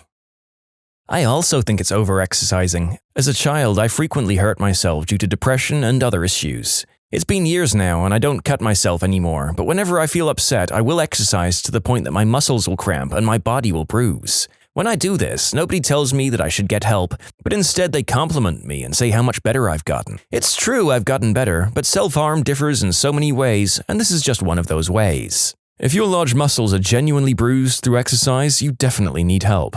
That can lead to life-changing health problems or even death. Is it really like that, or do you just do extreme workouts randomly and just get super sore because you don't work out regularly? I mean, if I don't do heavy squats for a month and then knock out multiple sets at heavy weights, I can barely sit down for the next 2 days. Watching adult flicks. It depends on who you are though. Some people can enjoy it without getting addicted, but it can ruin other people's lives. It's probably way worse of a problem than most people think, at least as easily available and pervasive as it is. I remember stumbling across one of those hot games sites back in the early 10s. Embarrassing to say the least, but looking back, it's a miracle I didn't get hacked and had info stolen. Then there's the links to the weird stuff. Stuff that could really put the differences between atheists and Christians aside. People forget that stuff can get really dark and harmful, especially to the dumb hormonal kids who don't know any better. I have the aching suspicion it'll be our generation's cigarettes. I think a lot of people aren't really informed about what addiction actually means. It's not harmful to you if it doesn't bother you in your life in any way. Everything else is just Christian purity bullcrap. I think a lot of people assume that it isn't harmful if it doesn't have an obvious negative impact on your life, because adult flicks have never been this accessible until maybe 15 years ago. The full effects are not well studied or understood. The main harm that I've read is how it can condition you to expect a very intense degree of arousal, but without any of the other factors that come with doing the deed, mainly things like touch or vulnerability. Again, it isn't incredibly well studied, and the stuff I did read didn't find that degree of conditioning to be widespread. Social media. Surprised this isn't higher up. It's like self-harm for the mind. It has terrible physical effects as well. Like hunchback. My brother in Christ, you're saying this on a social media app. Don't throw stones. Smoking cigarettes. This is the obvious answer, I think. Certainly it would have been in my youth. One of the best things that has happened in the US in my life is the decline in smoking, especially public smoking. Smoke used to be everywhere. Ugh. Getting fat. The source? Me. I didn't have the balls to take my own life quickly, so I aimed to kill myself slowly with cake, chips, and ice cream. Joke's on me though. A few years of hedonism was good for perspective after a stress-induced breakdown. Health took quite a massive hit, but at least I'm still here to recognize that, and the rebuild over recent years has been quite pleasant. It sounds like you found a way to survive during a difficult time, and you should feel proud of how far you've come, instead of feeling shame for what you went through. Oh, shame is my whole bit, unfortunately. Toxic self-talk has been a constant wrestle, but a strong routine helps against these things. It's now 4:30 a.m. and I'm about to make my way to the gym. Your progress is awesome. It's really hard to stay away from really unhealthy things. It gets pushed in your face everywhere, and it's designed to make us like it. The same with booze. It's everywhere, although it's super dangerous if consumed too much, just because some very powerful people make a lot of money on this stuff. Good on you for getting better, even with the obstacles. I used to get my dopamine from ice cream, and now I'm diabetic. Yay! I banned myself from Ben & Jerry's. It's too gosh darn sweet. Overworking and self-deprecation. Starvation. Eating disorders. Being thin is literally a beauty standard, and it's incredibly unhealthy. Having a dangerously low BMI is just as unhealthy as being morbidly obese. Eating disorders are literally the deadliest mental health diagnoses, in part due to all the comorbidities, and yet people idolize and glorify thinness to an unreasonable degree. Gym bros and their insane diets that are genuinely just eating disorders. No one actually wants to eat 2,000 calories of plain chicken and rice. I like chicken and rice. I really enjoy my steady diet based on the same main dishes every day. For me, it was diced chicken breast with salt and some Italian-style dry seasoning, plain rice with a splash of olive oil, and a side of whatever frozen vegetables were cheap at the moment. I'd have oatmeal for breakfast, then 2 big chickens during the day and some eggs in the evening. Day after day after day, the same things. It was great, so efficient and so easy to prepare. I don't bother counting and gym broing anymore, but still chicken rice is something I eat a lot. That sounds a lot better than just plain chicken and rice. Yeah, efficient and quick meals are very nice. Chicken and spicy rice, like Nando's style, is my favorite meal, but I cannot imagine a giant plate full of plain and likely unseasoned chicken with just plain rice. I had that when I had bad flu as a kid, and I would never want to eat it outside of that. Unrestrained consumption of processed food, obsession with reality shows, and an overusage of technology. Dieting. Not all diets, of course, but 1,000-calorie ones, or diets that completely cut off big food groups, or insane stuff like juice diets, are a straight way into eating disorders. Speaking from experience. Self-sabotage. Not sure if it counts, though. Almost all of the answers are about self-destructive behaviors, not self-harming. Deliberate injury to oneself, typically as manifestation of a mental condition, is self-harm. Things like sugar, etc. aren't self-harm. Using so-called social media. Voting Tory. What's the most bizarre medical issue you've seen someone trying to hide or mask? Do you have any medical conditions? No. What medications are you on? Proceeds to name at least 10 medications. Oh, that's so true. Do you have any medical conditions, sir? Nope. Are you on any medications? Metropolol. So, you have high blood pressure. No, the metropolol keeps it down. Actual conversation I had with the guy a week ago. Any past medical history? Oh, high blood pressure, but that's it. No other history. Nope, that's it. Proceeds to take his shirt off. Sir, what is that huge scar on your chest? Oh, that's from my triple bypass. That's medical history, sir. Anything else you want to add in now? Oh, does CHF and diabetes count? I have those as well. Elderly people are the worst at this. They'll tell you they have no significant medical history, then when you look at their notes, you find out they've had 3 strokes, 2 heart attacks, and a touch of bowel cancer. That's why I always go with, have you ever had to go to the hospital or something to that effect? No question is truly foolproof, but that one at least is general enough that you might get more info than you need, rather than less. My favorite. Do you smoke? Oh heavens no! Have you ever smoked? Yes, but I've quit. How long ago? This morning. Once took an initial history from a patient who reluctantly admitted he'd had 2 heart attacks in the last 5 years. I started to ask him a bunch of follow-up questions and he got extremely huffy and defensive. It's not a big deal. If I'd known you were going to act like this, I never would have told you. This happened to me 3 days ago. A guy came in a wheelchair. Do you have any medical issues? No. Why are you in a wheelchair then? Oh, I have a degenerative neuromuscular condition and type 2 diabetes. In a weird way, I can kind of understand this if he'd been in the wheelchair for a while. I'm missing most of my left lung, and there were times when I answered no without thinking, because to me it's just me and not a medical anomaly. Each time my mum was like, "What the frick, you're missing a lung." I can see some poor med student doing a chest x-ray on you and trying to figure out why he can't find your lung while trying to play it cool. So, you've never felt like something's missing? This is hilarious. I'm going to have to ask some of my medical practitioner friends about their most egregious examples. Quitting smoking that morning and not considering yourself a smoker is either a great show of resolution or complete delusion. Not a doctor, but when I was working as a med tech in the ER, We had a 75-year-old male patient come in with an extraordinarily low blood pressure, think 70/40, and a ton of facial and upper body bruising. He was brought in via emergency medical services after the nurses at his nursing home found him on the floor in his room, where notably there was some blood on the wall. The guy wouldn't talk to us regarding why he was there, but was very talkative in terms of pretty much anything else.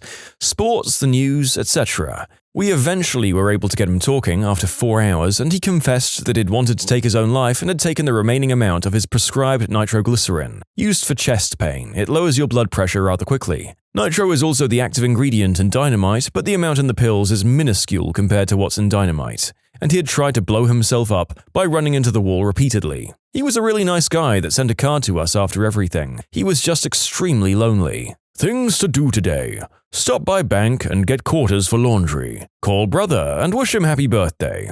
Research nursing homes to volunteer at. I admitted a guy for pneumonia, which was odd because he was young and strapping, no other medical issues, and X-ray didn't look quite right. The pieces just didn't add up, so I started questioning him more closely. Do you use any substances? The patient said, Substances? That's disgusting. I'm no fricking junkie. I've never touched substances in my life. I moved on to other questions and suddenly, Look, doc, I just want you to know that I might have used white snow once or twice, years and years ago. I just snorted it though. That wouldn't cause this, right? How long ago? Like 10 years, maybe longer. It shouldn't be affecting you after this long. Well, more like 5. Years? Like 5 months ago. This goes on forever until he admits that he just got off a massive binge the day before, where he spent the past 3 days in a hotel with some loose women, smoking crystal non-stop. He finishes with, But I don't want you to think I'm one of those dirty junkies. No, I think you're the idiot who lied and was getting treated for pneumonia instead of getting the proper treatment for crystal lung, which is what he had. Here's a tip, I genuinely don't care. I'm not your mother, your spouse, or your priest. Don't waste my time and endanger your health spewing bullcrap. Whatever horrible, twisted thing you think is too shameful to talk about, I promise you, I've seen worse. Not so much bizarre as clever. I tested a patient who should have been positive for opiates, as I prescribed them. We do that too. The urine looked completely normal, but the test came back bizarre. He had an insanely high specific gravity, which means there's a lot of stuff dissolved in his pee. Sample was positive for opiates, but had 0 confirmatory metabolites, what your body turns the medication into. Otherwise, the test was totally normal. It took me a couple of minutes to figure out how this was possible. The patient was selling their pills instead of taking them and didn't want to get caught. They crushed up the pill and put it into the urine. This made the test positive for opiates, but because it had never gone through the body, the testing machine had found no metabolites. I use the case to find the smart med student in the group now. As a former pain management patient, that idiot is why we can't have nice things. My aunt is a family doctor, so patients come to her with symptoms and she directs them towards a specialist based on her diagnosis. One day, an elderly husband and wife came into the office, and when asked why they'd come in, the wife responded, His foot has been smelling for a while, and I finally convinced him to come and have it looked at. My aunt, not hard of smelling, concurred that his foot stunk. She asked him to remove his shoe and sock. When he removed his sock, the bone from his big toe fell out of his toe and onto the ground. Turned out he had a very bad case of gangrene that had eaten away the flesh of his toe. He knew something was wrong but was stubborn and didn't get it checked sooner. And my big toe hurts now after typing this. Had this happen to me too. A woman came in that was an IV substance user, and all her veins had collapsed, so she used her leg veins and got a massive infection in her leg. It was black when she came in. She had put up with the pain for 6 months. The leg was amputated, but she was kicked out after she was found up shooting up in the bathroom. Terribly sad.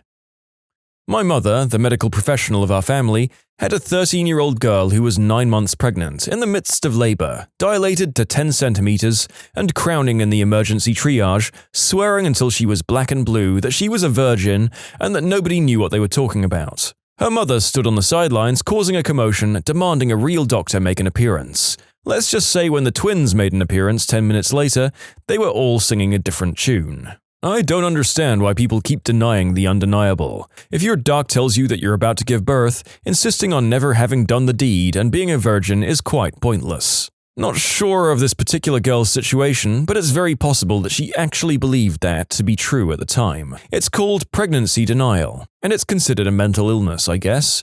It's pretty rare though, so I'm inclined to think that adolescents just don't always have proper foresight and she was just trying to stay out of trouble, and so she stuck to her story. She could also live somewhere that doesn't provide proper education on the subject, as that's a risk factor in young teen pregnancy. Alternately, she could have also been under the influence of a substance or persuaded to get drunk and then was taken advantage of. So it's possible that she didn't know, just extremely unlikely. I met a teenage girl with a full-term pregnancy ready to give birth, but her boyfriend insisted that the baby was premature because they only did the deed 6 months ago. After the baby was born, he just said that the baby grew really fast. Sure.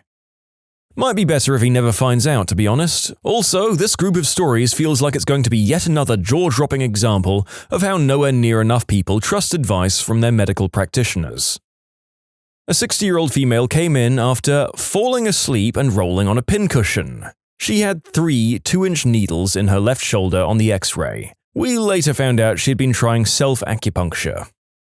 My cousin told me about a patient who complained about her teat falling off all the time. She said she'd tried to glue it back on or use skincare creams to have it stick to her chest. Turns out she had, not sure what stage anymore, probably pretty bad, invasive lobular carcinoma. From what I remember, the tumor got so big that the skin was stretched quite a bit. Somehow, that plus friction led to an open, not healing and oozing wound which extended to the outlet valve of her chest. Well, nobody there understood how she didn't go to a doctor or a hospital earlier. Keep in mind this happened in Germany. She had a job, health insurance, and everything.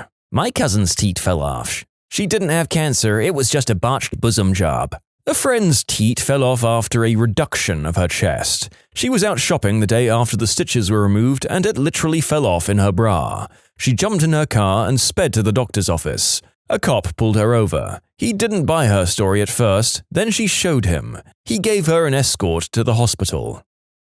Internal medicine ward outside of New York City. 55-year-old lady was mute in the ED. Noted poor historian, but severely constipated, severe abdominal pain, needed rectal disempation, and more than just an acute workup, so gets admitted reluctantly to surgery. Next morning on rounds, she's talking a mile a minute, full-on detail about her diet and symptoms and family. Afternoon, back to mute and back to abdominal pain and constipation. 2 more days, same pattern. The team is stumped. She is blown away that we can't figure out what's wrong with her, and we feel the same way. Labs, imaging, consult teams, all coming up empty. Strict ins and outs, strict dietary restrictions, everything we can think of. The janitor comes in by chance and he's teed off that he has to change the paper towels so many gosh darn times in this one room.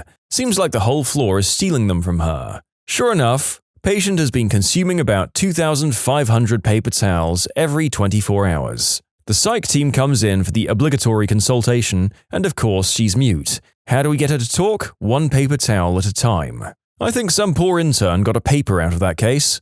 Hope she's doing well somewhere. I'm surprised surgery didn't figure out where the paper towels were going before the janitor. You can submit your own stories to be featured here on the channel. The story submission link is in the description below. And if you want to listen to some vibey music in the background, check out easymode, also linked below, and subscribe. Nurse here. One time I had a patient come in with insane intestinal trauma. Had to have his colon stitched up. Said he was fishing and fell. His rectum just happened to fall perfectly on a fishing pole. Must have been a wild night to be fishing in the buff. 1,000,000 to 1 shot, doc. 1,000,000 to 1. Yes. Yep. Undressed and fell on it injuries are an under-recognized problem. There should be a public health campaign about them. Too many people have gotten out of the shower, slipped and fell onto a box of cucumbers they kept in their bathroom. Not a nurse, but my mum works with nurses who have crazy stories. Here's 2 of them, both from ER nurses. A man came into the ER with a birthday candle in his wang. He'd stuck it in there to surprise his girlfriend on her birthday, but when he lit it, the melted candle wax stuck to him. And this is probably the weirdest one I've ever heard. An old woman came into the ER with a high fever, abdominal pain, dizziness, and a few other symptoms. She's showing signs of toxic shock syndrome, like when you leave a tampon in too long, so the doctor decides to check the woman to make sure nothing got stuck up there. Sure enough, she looks up there and half craps her pants when she sees 2 beady little eyes staring back at her.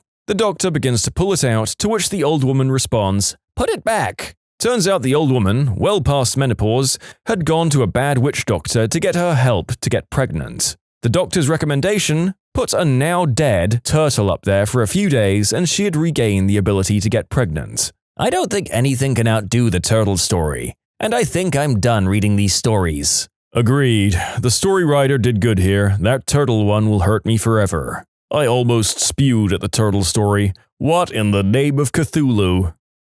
Agreed. Let's chalk another story onto the Made the Narrator Contemplate His Existence board. From a nurse friend. A guy came in with burns to his entire Johnson. He tried to say he got it by trying to shoplift a hot barbecue chicken from a deli down his pants. What he was really doing was doing the deed with the chicken.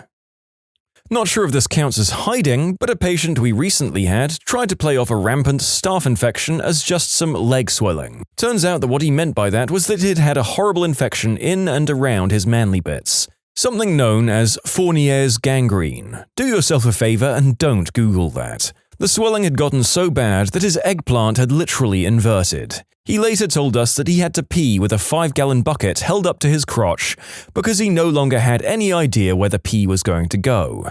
Since you're wondering, he went to emergency surgery within hours, which is likely to be the first of many surgeries. The only way to get rid of an infection like that is debridement in the OR plus a crap ton of antibiotics. Somehow this guy had no systemic signs of infection like fever or low blood pressure, etc., so thankfully he should pull through. Last I heard, he was likely to lose one of his testes, but I don't believe they were going to have to remove his whole Johnson.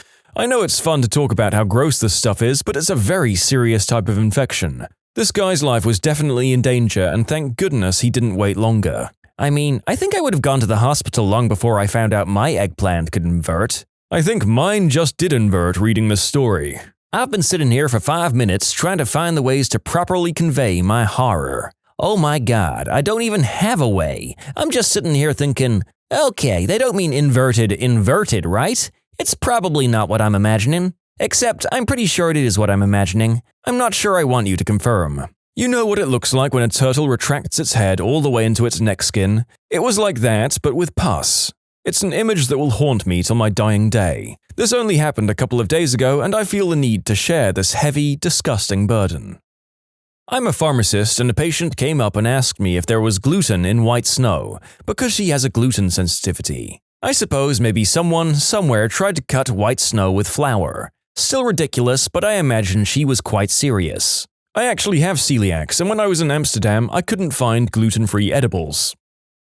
When I interned in the OB-GYN department, we had a lady sent to the ER due to bleeding in her hoo-ha. When she was examined, she had a massive tumor there, the size of a football, growing between her legs. Her husband was with her. Both said that it had just appeared, and they had never noticed it before. There was absolutely no doubt that the thing had been growing for months. Sometimes, when in shock, people can be in denial of the most absurd things. I work in the lab, and the pathology department gets the foreign body items removed from a patient's body after surgery. Recent one was a chorizo sausage. Glad I wasn't there that day. A patient came in with chest pain, said they'd fallen and hit their chest on a table. X-ray was performed to evaluate for a rib fracture or a collapsed lung. The X-ray instead showed a long metallic foreign body in the left part of the chest, within the heart. When questioned further, the patient admitted to lying and that they'd actually shot themselves in the chest with a nail gun. The wound wasn't bleeding, nor really noticeable. They were taken to the operating room and did quite well after open-heart surgery. Not a doctor, but an EMT. I had a guy who tried to tell us he fell while playing softball and hurt his ribs and arm. This was 10 o'clock at night. Came to find out he tried to screw his substance dealer out of some money, and the guy chased him down with a bat and beat him with it. So I guess he was kind of playing softball? Now that is breathtaking. Disguising your vicious beating as a trip and fell scenario is a bold move. Repeatedly falling onto the same bat all over your body is an incredible feat of clumsiness. Nurse here, and I'm late to the game. I've seen some serious crap, but in this story, the patient tried to hide something and I paid for it as well. Was working at a teaching hospital here in New Orleans as an agency nurse. Some of my fellow agency nurses can confirm when the staff nurses find out an agency nurse is coming in, we get the patients that the other nurses don't want to deal with. In essence, the crappiest patients on the floor, literally and figuratively. I got my reports and was walking rounds with the nurses going off shift. We walked by a patient's room and he wasn't there. Outgoing nurse says he's always going down to smoke, and that he's very demanding. He was a homeless patient there for an infected arm from IV substance abuse. I asked the nurse why he was being allowed to leave the floor regularly with an IV in his arm, and she just shrugged. About an hour later, my patient finally reappeared and shuffled into his room. I make a mental note to go into that room next for my assessment after I'm finished giving another patient their meds. I go to walk in and the door is cracked. I hear snoring, so I'm knocking, and as I open the door I say, "Hello, Mr. Addicted to Smack. I'm Sherry and I'll be your nurse today." He doesn't flinch. I know he's not dead because I could hear him breathing. I place my arm on his arm and gently shake him, and the guy comes out of it screaming like a wild bear, waving his arms, cursing, and flings a bag of white powder he's holding right at my face. I hit the code blue button because I'm legit terrified. The guy is freaking the frick out, and I look like Frosty the Blowman with a yet unidentified white powder in my hair, on my face, and shoulders of my scrubs. The code team runs in with a crash cart, sees me, sees freaking out patient, and grinds to a halt. Someone runs out and calls security, and a big fella of a respiratory therapist pins the guy down. Security runs in and handcuffs him to the bed. The nursing floor manager starts grilling him about the powder, and I hear him start insisting that it's baby powder, and I scared him while he was cleaning up, and he threw it on me. That's really the last coherent thought I had. I came to in the ER and got the story from the doc after all the security footage was reviewed. The guy was going downstairs, meeting his supplier and bringing the goods back upstairs, cutting his supply more with hospital-supplied baby powder that he'd been requesting for chafing, going back downstairs and having his customers meet him in the ER parking area. He had passed out after shooting up into his IV in the parking lot, and I came in and scared the crap out of him. He had thrown a baggie of smack and baby powder in my face. My husband had to come and get me, and I was given a note in case the agency tested me in the near future. I also had to give a statement to the police. It was simultaneously the best and worst day at work I'd ever had, and subsequently the last hospital shift I've ever worked. In conclusion, worked as a floor nurse, patient threw a bag of smack and baby powder in my face, I got messed up. Patient was arrested.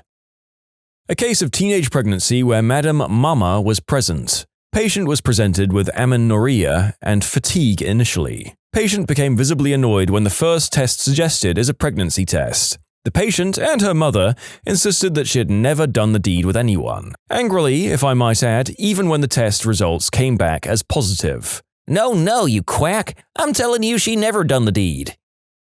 Nurse here. I had a patient come in for a hip fracture. While helping her to the bathroom for the first time, the CNA noticed something hanging out of her hoo-ha. Turns out she walks around with a prolapsed uterus and thinks nothing of it.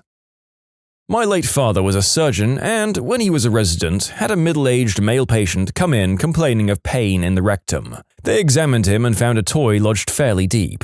When they asked him how it happened, he looked extremely surprised that it was there and then explained, "I was lying in bed and it was on and vibrating on the bed near me, and it sort of moved on its own. I guess it found its way up my butt all by itself." Loved hearing emergency room stories from my dad, and it sucks that he's not around to tell them these days. There should be a sign up in the ER that says, "The sooner you fess up to cramming whatever it is up there, the sooner we can get it out. You won't shock us." No, really, try us. 911 operators. What's the strangest, serious emergency you've heard? I answered the phone and gave my usual, 911, do you need police, fire, or ambulance? And the person on the other end just started screaming, "Bees! Bees!" I assumed that the bees were neither mugging him nor on fire, so I put it through to ambulance because what the frick even? And now there's coffee all over my desk and my supervisor is looking at me weirdly. Thank you. 911, what's your emergency? There's a pig in the road. A big one. Sir, where are you? At the stoplight. It's the biggest gosh darn pig I've ever seen. Get someone in here now. This is in a one-stoplight town and the bar is near the intersection. How big is the pig? About the size of a Volkswagen. How much have you had to drink? I'm not frickin' drunk. It's a giant pig the size of a small car. What is wrong with you people? The officers showed up to find a full-grown hippo that had escaped from the local wild animal park. It was a big, frickin' pig, I guess. FYI, this was at 2:30 a.m. when the bars closed. I get a lot of calls from elderly people hallucinating because of UTIs. One woman had been following CPR instructions, and when the crew arrived, she was doing very gentle chest compressions on her slightly confused but very much alive cat. Wait, UTIs can make you hallucinate? Mostly in older people, weakened immune systems and all that makes it worse. The emergency itself wasn't particularly strange, bleeding in the hoo-ha during pregnancy, but I did get to listen in on the following exchange. So she's bleeding now. Yep. Where's she bleeding from? Her bottom part. Which bottom part, sir? I need you to be specific. Her rectum. Front part. Her what? Sir, is she bleeding from the rectum or from the front? Gosh darn it, she's bleeding from her hoo-ha hole. I think it's impossible to read that last line without a heavy southern accent. I once had a radiologist refer to my groin as my private area. Like, dude, you're a medical professional and I'm 30. I can handle you saying the correct medical term for my junk. And ironically, to post that story on YouTube, I had to not use the correct term while writing the script. Oh, the strange ironies of online storytelling. We had a lady who would call all the time about people in her yard or on her house, usually doing nasty things, and it was always a false alarm. The lady had been calling since way before I got my job, and even now, after I've switched agencies, she's probably still calling. She's mental, but not a danger to herself or others yet, so no real need to commit her involuntarily. Well, one day we get a call from her about a man at her house causing the troubles to her. My supervisor, who had answered the call, finally got fed up and asked to speak to the man. To everyone's surprise, the woman handed the phone over to the man, and there was someone there. It was her brother, and he was trying to get her committed. We ended up, I believe, asking him to leave the property because he couldn't have her committed against her will at the time. It just goes to show you that crazy doesn't always mean wrong. A family member who was working at an emergency room said the following case came about a month ago. A guy got high on angel dust and suddenly thought to himself, I'm a bit hungry and I'd like to have some eggs. Proceeds to cut out one of his testes and fry it in a frying pan. His girlfriend walks in while he's doing that and goes, "What the hell?" At which point he's like, "Oh, whoops, sorry," and tries to put his fried nut back inside the purse. Then he was in the hospital. I don't know the result, but I can guess. This made my balls shrivel up into my body, and I'm a female. Jesus. I've got one for you. Not 911, but it'll tie together. So I worked for an alarm monitoring company. I got an inbound call in the middle of the night from somewhere in Philadelphia. The guy on the line sounds really out of it. Drunk, maybe? My first thought that it was someone calling in to cancel a false alarm. Messed up voice was them waking from sleep, not uncommon. Some alarms start going off in my head. The guy wasn't making a whole lot of sense, and it's really hard to get basic information out of him. Eventually, I pieced together that he's a gas station worker and he's been shot. For some reason, he dialed the alarm company instead of 911. We weren't even his alarm company. There was probably an old sticker in the shop somewhere, so I've got no info on this guy. Mind you, we don't have any magical reverse phone lookup system, and our systems are locked down, such that we can't access a web browser. Genius, I know. Pulled out my phone, also not allowed, and managed to look up a gas station with the inbound number in Philly. Called 911 and got police and medical out there. No idea how it ultimately shook out. Stayed on the line, keeping the guy conscious and talking until they got there, and then I disconnected. Oh my god. Thank God you were able to help. Did they switch alarm companies? I mean, in all fairness, that company earned their business after that. My sister is an emergency medical technician in a small rural town. Apparently there's been more than one call about horses collapsing and hurting their rider or handler with broken arms, legs, trapped under horses, etc. When she was new to it, someone just described it as a collapsed horse, and she thought they were supposed to treat the horse's condition. Emergency medical service responds to a call where a man reported having multiple potatoes stuck up his butt. Not red potatoes, we're talking about these big brown suckers. The kicker was, I was washing my potatoes in the shower when I slipped and fell, and all of the potatoes went up there. What? I wouldn't even try to say I fell on it. I know nobody would believe me, and I'd look like a bigger idiot. I'd just own it, and the dispatchers would probably make a little less fun of me behind my back. See, in a way you're right, but at this point with all these stories I've read, I'd feel obligated to say I fell on whatever it is that's stuck up there. Like, it's just the thing you're supposed to do. I'm not some uncivilized savage. I live in a society with rules and stuff. My mum was a dispatcher for 20 plus years. The eeriest call she ever told me about was one that started off with no voice, only breathing. She kept asking yes or no questions, working out a system to guess what was going on.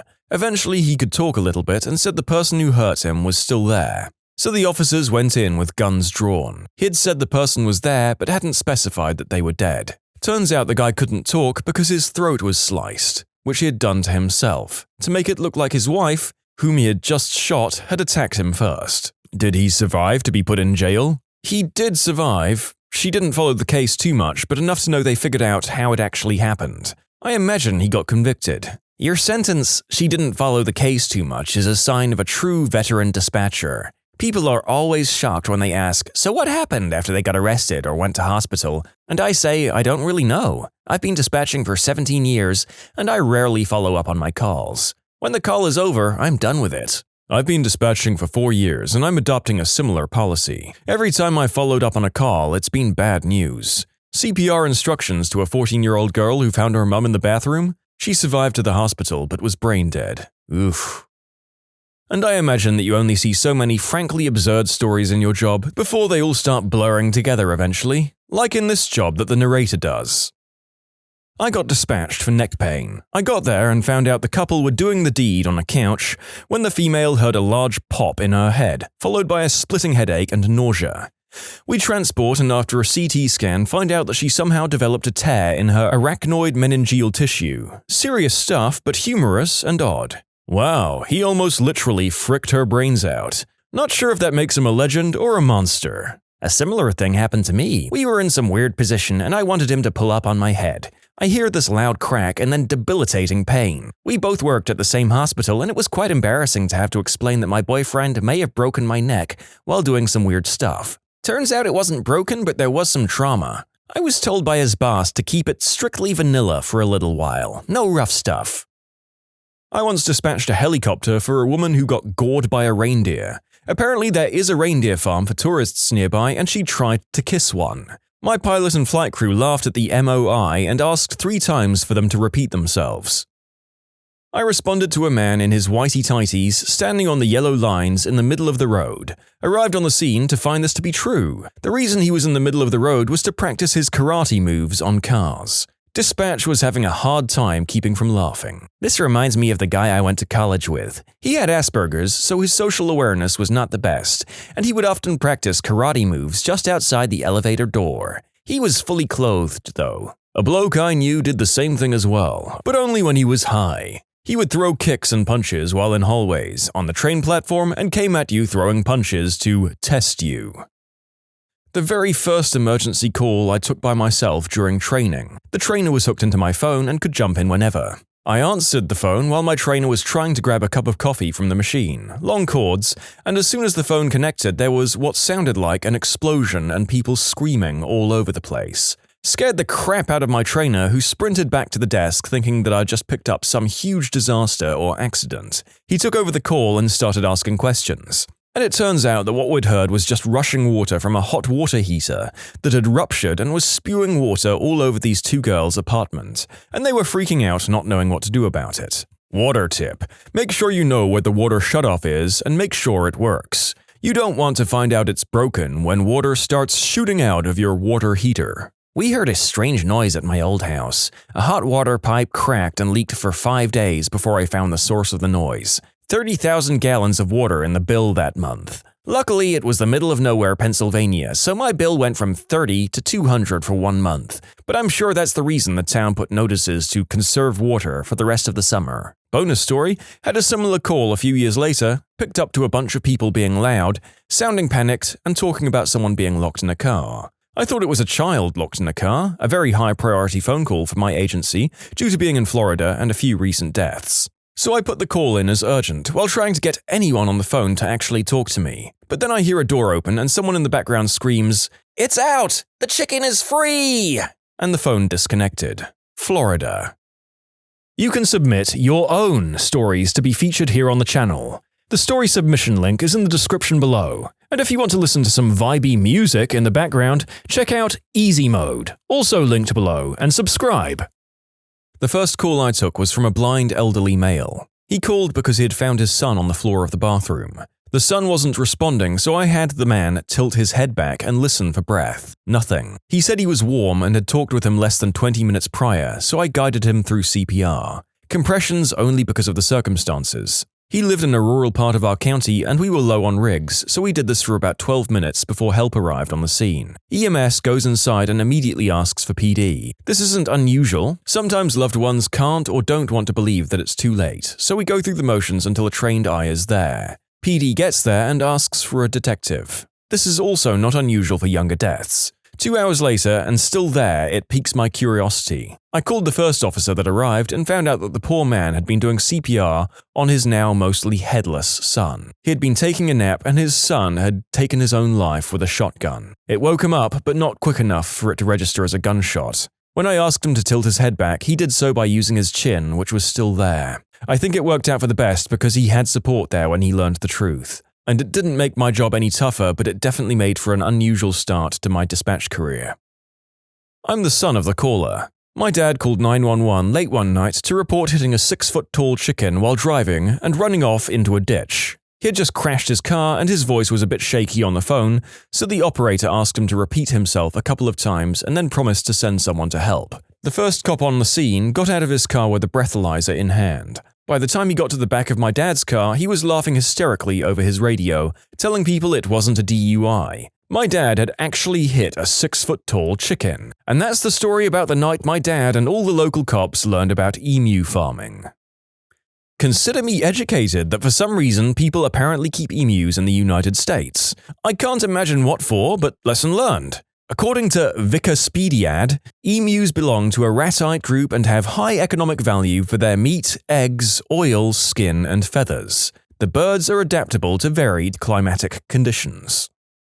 Best memorable call I had was when I was still training. It was a few days into starting to take 911 calls on my own, and my trainer just listened in, and I got a very calm lady asking for paramedics. I asked her for the address and why she was calling. My son cut off his Johnson. I parroted what I'd heard back while mentally I was going, "Excuse me, what?" The lady confirms that her son cut off his eggplant with a knife and there was blood everywhere. Now, the whole room is bustling getting the resources I need for this guy with a knife who is probably bleeding out. I ask her where her son is in the house and where the knife is. When the lady can't really answer my questions, that's when I knew something was up. She has no idea where he is and she never saw him cut anything off. So I ask how she knew her son did this and she replies, "I have visions and revelations. I can see the knife." Oh boy. It becomes a back and forth figuring out who her son is and if anyone's even hurt. The lady even gave a neighbor's address instead of her own.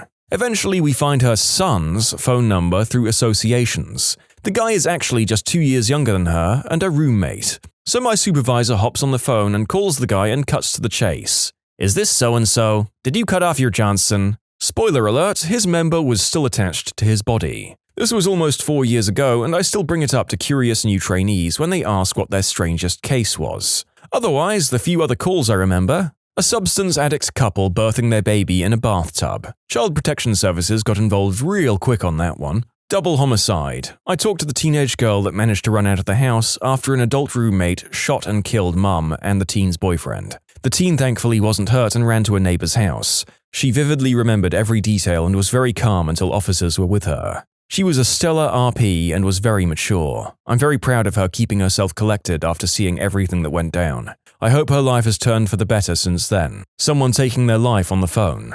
My first one, an older guy called in from the house phone and very calmly started telling me the address, name, and his date of birth. He proceeded to say to tell his family he couldn't take it anymore and asked us to turn off his front porch light when we arrived. He also gave us next of kin info. I tried talking to him, but he didn't even acknowledge me. He had made up his mind. I heard a metallic bang immediately after he gave me the last bit of his instructions. First, I'd thought it was a metal chair or a step stool falling onto the tile floor. I kept an open line until officers were with him, confirming a self-inflicted gunshot wound through the left temple. The guy had a ton of health problems and just couldn't take it anymore. I can vividly remember the raspy and scratchy sounds I heard during the open line, which I believe were gasps, death rattles, and body twitches. He shot himself outside so his family didn't have to deal with cleanup. And of course, we had no other callers reporting shots fired in the area.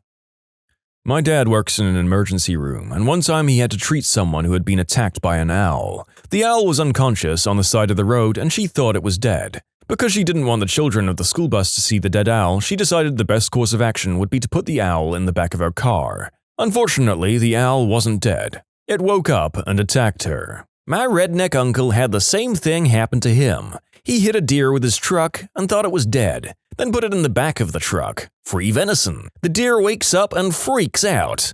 The truck was definitely not unscathed. That happened to my cousin with a squirrel. He thought it was dead until he picked it up. That had to be an embarrassing doctor visit. Okay, so my friend is a former 911 operator, and she told me that she got this call from what sounded like an old man. He was telling her that it's been a while and she should come back over, like, "Hey, it's been so long. I miss you. Do you still remember the address? 123 Street, remember?" She assumed that he was just senile or something. Turns out he had someone in his house and he didn't want them to know he was calling 911. For clarification, she did dispatch someone just in case the old man was incapable of taking care of himself, because she thought he was senile and that's how they found out. I feel like as a 911 operator, if you hear cryptic messages like this, it'd be a dead giveaway that someone was attempting to relay the address to you. I hope if I'm ever in this situation, the 911 operator has half a brain and isn't like, "Huh? What?" My soon-to-be mother-in-law got a call that a guy and his roommate were doing substances, smack, and the caller's friend had OD'd. So this absolute mensa hooks up a couple of wires to the inside of a toaster, turns the toaster on, and attaches the wires to his unconscious friend's testes. Honestly, not sure if it actually electrocuted the unconscious guy, but the caller definitely seemed to think it would wake his friend up. My mother-in-law's response? "Sir, please don't do that again." Not me, but my cousin. She had this lady who would call often and make up stories, most likely due to loneliness. But they still had to send someone out every time, so one day when they got a call from her, they figured it would be another one of those calls. She said, 911, what's your emergency? Oh, there's a lion in my living room. There's a lion in your living room. What's it doing? She paused to ask us what it's doing. I don't know, just standing there. Can you send someone over? It turned out there was actually a lion cub in her living room that had escaped from the circus or something nearby. The worst part about that story is that you had to take the woman's calls more seriously in the future, and her just leaning over to ask what its intentions were are the cherry on the cake. We got a call from a woman having severe abdominal pains. Simple enough. We asked the normal questions. Are you feeling faint? Are you vomiting blood? Stuff like that. Then we asked if it was traumatic or not. Well, she eventually tells us that she had a tampon stuck inside of her for more than 20 days, and she thinks that might be why she's hurting. Bonus story, I heard someone else's funny story. This guy and his wife were playing around with various vegetables, and the guy gets a carrot lodged up his… You know where he got it lodged up. So they tried to remove it so that they wouldn't have to call 911. She used a pair of burger tongs and grabbed onto something and pulled, but she was actually pulling his intestines. Fun. If you get something stuck, just call 911.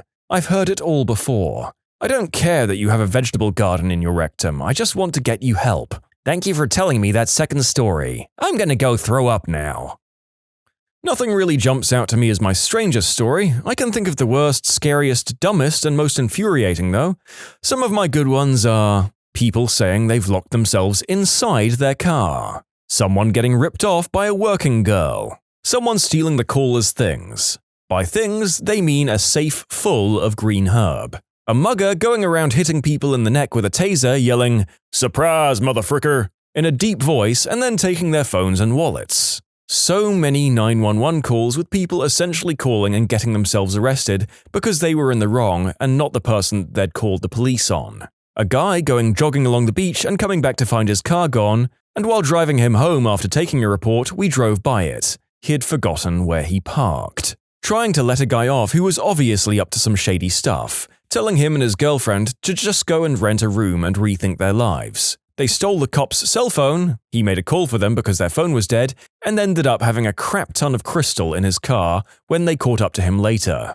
And one guy who got into a fight with a bunch of ducks, started losing, tried jumping a fence, slipping and tearing his ball bag open on said fence. Thinking about it, I do have one. Her boyfriend was bleeding in the shower. I tried to get her to say where and how. She beats around the bush a bit and doesn't come right out. We got the paramedic to tell us afterwards. She's a nurse and they were fooling around. She had tried to catheterize him while he was hard and ended up puncturing something and they couldn't get the bleeding to stop. Managers, what secret tests do you put interviewees through without their knowing? I was a manager for Staples for a little bit and did some hiring of computer techs and computer salesmen or office supply people, copy and print people, as well as general cashiers. There was this one woman with 6 felony convictions that I had to interview for legal purposes. She wore ill-fitting clothes and looked like she'd just come from a war-torn area. Rumpled clothes, dirty face, messed up hair. Her resume was terrible as well. I'd asked her about the felony convictions and she told me that she used to do a lot of substances and got caught, also a few DUIs. She pulled a 1-year Narcotics Anonymous and 6-month Alcoholics Anonymous coins and said she just needed someone to give her a chance. She loves working with people and wanted to get her life back on track. I took her around the store and several people asked me where things were and I saw her watching me. I'd straighten things on the shelf, smile at people, talk to kids, etc. and she started doing the same things after a few minutes. I needed a cashier soon, so I hired her. The next day she came in to do some computer training and she passed with flying colors. I stuck her on the register with another manager and she did great. After 2 months, I promoted her to my customer service lead and our overall customer satisfaction score rose by over 10 points because of this. Reviews came flying in saying things like, "The extremely friendly cashier, great cashier, hilarious, love this store, best cashier ever, left my wallet with over $1,000 in it at the store, and a short, butch cashier chased me down to give it to me. Great lady, great store," and many more. You can't judge a book by its cover, or where it's been, I guess. Last I heard, she was in management training. I left the company for greener pastures about 6 to 8 months after that, and now I don't get to hire anyone, except interns or work and study recipients. I spoke to her on Facebook again and she said that she was turned down for more than a dozen jobs before I gave her a chance. Walmart, Warehouse Market, Office Depot, Food Pyramid, and little stores like that turned her down without interviewing her. She called every place and they said that her criminal record made it difficult for them to hire her to work with money. She's about to get her 2-year AA pin next week. That's a great story. I wish every manager out there could read it. My dad once rented a piece of property to a man with a felony conviction. I believe he'd killed someone while drunk driving. My dad said that he'd done his time and everyone deserves a second chance. It turned out that Rusty was the best tenant we'd ever had. He'd regularly do repair and maintenance work on our other properties in exchange for reduced rent. He did a great job, never complained, and when he did owe us rent, it was always on time. If every tenant would have been like Rusty, my dad probably wouldn't have sold everything out of frustration. There you go, do your due diligence before hiring or allowing people into your lives, of course, but a second chance can be a great gift to give the world. It was a famous urban legend that Henry Ford would try this test on people. Once he decided to hire someone, he'd take them out for a nice dinner. If they put salt on their dinner before tasting it, he wouldn't hire them, or at least he'd think twice about it. My father also had an interesting trick. He worked in purchasing and he'd often meet with multiple vendors to get the best prices or rates or whatever. He'd take a cup and cut the bottom out of it, and then put that cup on top of a fake quote from vendor A, blocking the price. He'd then fill it with BBs and put a lid on it. Then, when vendor B came into his office, he would politely excuse himself and exit the office for one reason or another. If he came back and saw the vendor picking up BBs, he'd ask him to leave immediately. My boss has strange tests. She comes in late for interviews very often, but if she's actually on time and the interviewee is late, they don't get a job. I call this test the hypocrite. That's a real warning bell. Whenever management doesn't have a schedule that allows them to be on time for an interview, it tends to mean that you should be extremely cautious about taking a job there. Of course, one thing is if you arrive and the interview prior to yours carries on for longer than planned. Another thing is if you're on time and you have one interviewer falling sideways into a chair 10 minutes late and unprepared. Makes me do the desperation algebra to calculate how badly I'd need to take a job at that place. Agreed. I drove to a military site for an interview for a position with a contractor company. Close to an hour later of standing in the security area, not even a lobby, and I called the owner and he said he was on his way. In the background, I heard a baby crying. I ended up taking the job as layoffs were coming at my current job, and it ended up being the most disorganized, dysfunctional, irrational, unprofessional place I've ever worked in. Raise negotiations involved the owner claiming they were a non-profit before caving. Even the amount of vacation time I had would fluctuate 50% based off the owner's memory or BAC. Luckily, they were too lazy to actually track how many days off we took.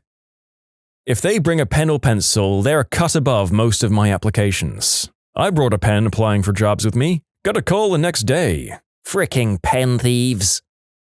I interviewed with a company recently who told me about their process for interviewing sales engineers. They would go about the normal interview, but that evening they would also go all out for drinks and try to pump the recruits full of alcohol. It was meant to be fun, but also a test of whether the person can know their limits and politely decline or hold their own after a lot of drinks. Apparently, drinking is a big part of sales. Getting the other person drunk while seeming to not try to get the other person drunk while not getting drunk yourself is extremely useful for getting a better price or a larger order or contract. I think at my first job out of school, they might have done something similar. We were out for lunch, presumably as a friendly thing, but also as a way to see how a person handles themselves in a mixed casual professional social situation, common for this job.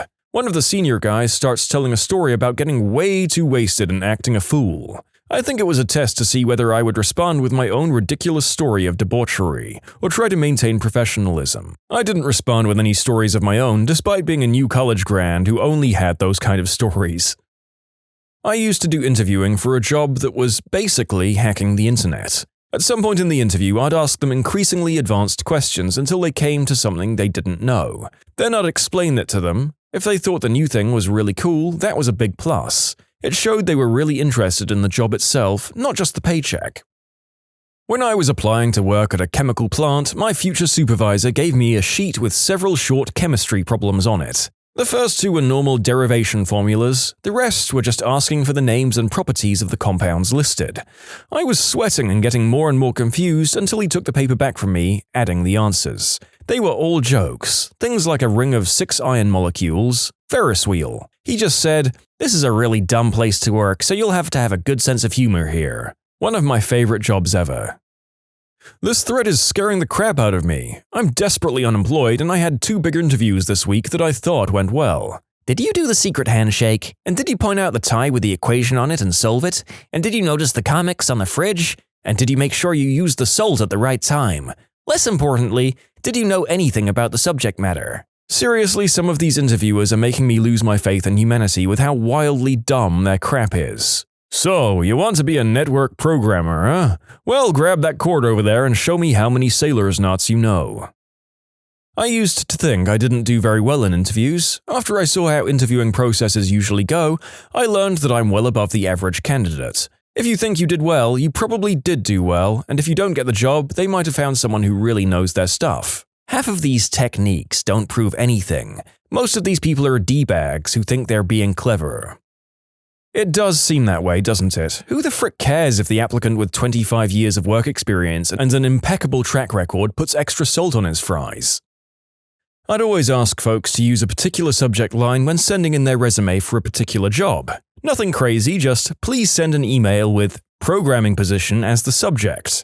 It kind of floors me how few people could actually manage to do this. I noticed when they did. I do the same on Craigslist. I put in a code word at the end of the ad to make sure people actually read the specifications and requirements. Usually, they don't. I'm a supervisor and I've done interviews. I don't ask the typical BS questions. I keep it really relaxed, have a conversation, and just get to know the person while talking about the job. That way, I know what they're really like and not putting on an act for the interview. At the other end of the table, I enjoy these interviews the most. Whether I get the job or not, I at least feel like I put my best foot forward and haven't resorted to cheap cliches. I also feel like the person across from me is more intelligent than the regular trained HR monkeys. Toby isn't a monkey. Engineering manager here. I draw a right triangle, label 2 sides 3 and 4, and then ask them for the remaining side. Many engineers fail this or try to trigonometry it out. I do a lot of interviewing for B2B sales positions. The interview guide I'd been given to use is a couple of timed math questions. At first I thought it was pretty cruel to put 2 potentially stressful situations together, but it turns out you can learn a lot about someone outside of their skill with numbers. A candidate's response when presented with the math test is a good predictor of how they'd handle the unexpected challenge in front of a client. If a candidate gets a question wrong, I'll ask them what their approach was. Good for determining if they can communicate concepts clearly. And then maybe I'll explain the correct method to see how they'll handle coaching. But I didn't even take Psych 101, so maybe I'm reading way too much into it. Wow, that's horrifying. I can do math just fine, but you put it in the context of a high-pressure situation and my brain just turns off. For example, exams are easy, but standing up in front of a class of people and answering even a basic question and I can't even do 8 times 4. You can submit your own stories to be featured here on the channel. The story submission link is in the description below. And if you want to listen to some vibey music in the background, check out easymode, also linked below, and subscribe. I work in retail and I'm training to be a hiring manager. I was talking to coworkers about this very question earlier this week, and she told me her old boss's strategy. When a hopeful would show up for an interview, the manager would just do a brief introduction, then feign some distraction, apologize, and tell the interviewee to just walk around the sales floor and familiarize themselves while the manager resolves the issue. While the newbie walks around, the manager would have their sales floor's associates casually approach the interviewee as if they were a customer and have a brief conversation. The idea was just that they would end up shooting the crap about the job and their motives for applying. The person tends to be so wound up in preparing to talk to the boss that they often loosen up when they think they're in the confidence of an equal. Sometimes it's a person who gets along well and would make a really great addition to the team. On the other hand, one guy almost immediately admitted to another worker that he only wanted the job to support his growing substance habit. People lie, especially to the interviewer and especially when they need a job. This strategy allowed the manager to avoid a lot of potential liabilities and a lot of wasted interviewing time. Plus, these people would be working directly with the people doing the informal interview with them, not with the boss. It's important for the new guy to get along with the current crew. I also like that the manager put enough trust in his associates to allow them to be a part of the process. Sometimes a second set of eyes makes a difference. I've typically interviewed people for technical positions, which is a piece of cake. First, ask them technical questions about the job, and then ask them specific details about knowledge they claim to have on their resume. Where I work, padding your resume will get you tossed out rather quickly, but not after being lightly chided for putting stuff on your resume that you don't actually know. People with some work experience tend to pad their resume a bit too much. I remember one guy who listed BGP as one protocol he had experience with. I pressed him to explain it to me, and he caved, then admitted that BGP was used in a project he was involved in, but he had nothing to do with it and didn't understand it. That type of crap does not fly with me. If you put it on your resume, you'd better freaking know it, or I'm going to find out and embarrass you. My dad owns a small IT business. He has a homework sheet of 10 or so basic technical questions he asks potential employees to fill out over email before they meet in person for the interview. The questions cover a variety of programs and problems, and it makes it rather easy for him to sort out those who actually know what they're talking about from those who add a lot of padding to their resume. It saved him a lot of time and has helped him find and build a great team of 3 employees who really know their crap and get the job done right. Out of curiosity, what's to stop me from Googling the answers to the questions? He knows this is something people can do, so he really reads into what they're saying. Is there a common theme of how the person looks at problems? And is there a pattern in their methods? If every question has a dramatically different approach to it, it's quite clear they didn't come up with the answers themselves. Like how teachers look at homework. He isn't looking for the answer, he's looking for their methods. Oh gosh, a company that actually reviews people's technical proficiencies rather than making them go through an arbitrary social test irrelevant to the job. Color me impressed. I used to work in a cafe. The work was simple. I asked the applicants to butter me 2 slices of bread and put a slice of cheese on it to make a sandwich. Those who failed to wash their hands first, failed. What was the pass rate? About 30%. I'm in the middle of interviewing senior software engineers right now. What sucks about XXX? Where XXX is the current language they're using. This was generally done in a fairly light-hearted manner after I asked them to briefly describe their background and they mentioned the main technology they're using. It's not a trick or anything, but it's the most important question I ask. What sucks about XXX? Not enough fisting videos. Am I hired? My dad would have a rubber chicken waiting in the interviewee's chair when they came into the room, and he'd watch them, deadpan, to see what they did with it. My apologies, I didn't realize the last applicant was still here. When I have a big stack of resumes, I randomly split them into 2 piles and just throw one of them in the trash. That way I never work with anyone who's unlucky. On a serious note, bring at least 1, preferably 2 copies of your resume.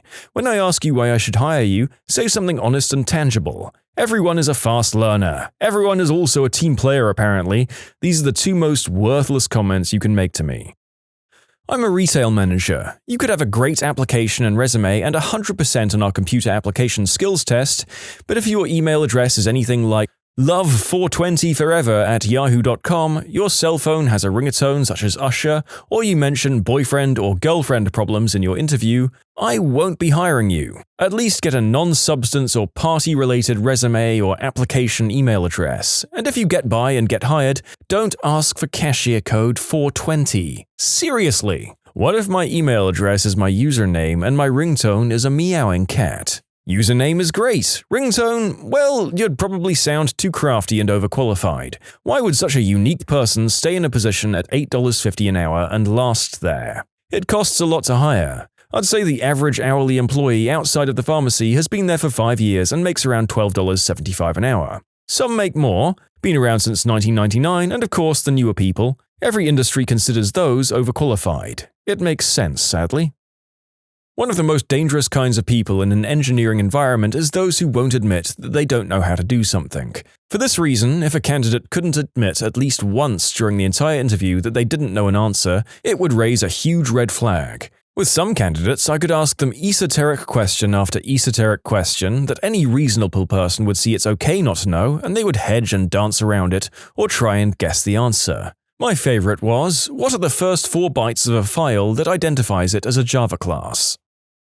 There's some funny stuff in this grouping, but a lot of it is just about as useful as checking the potential employee's horoscope.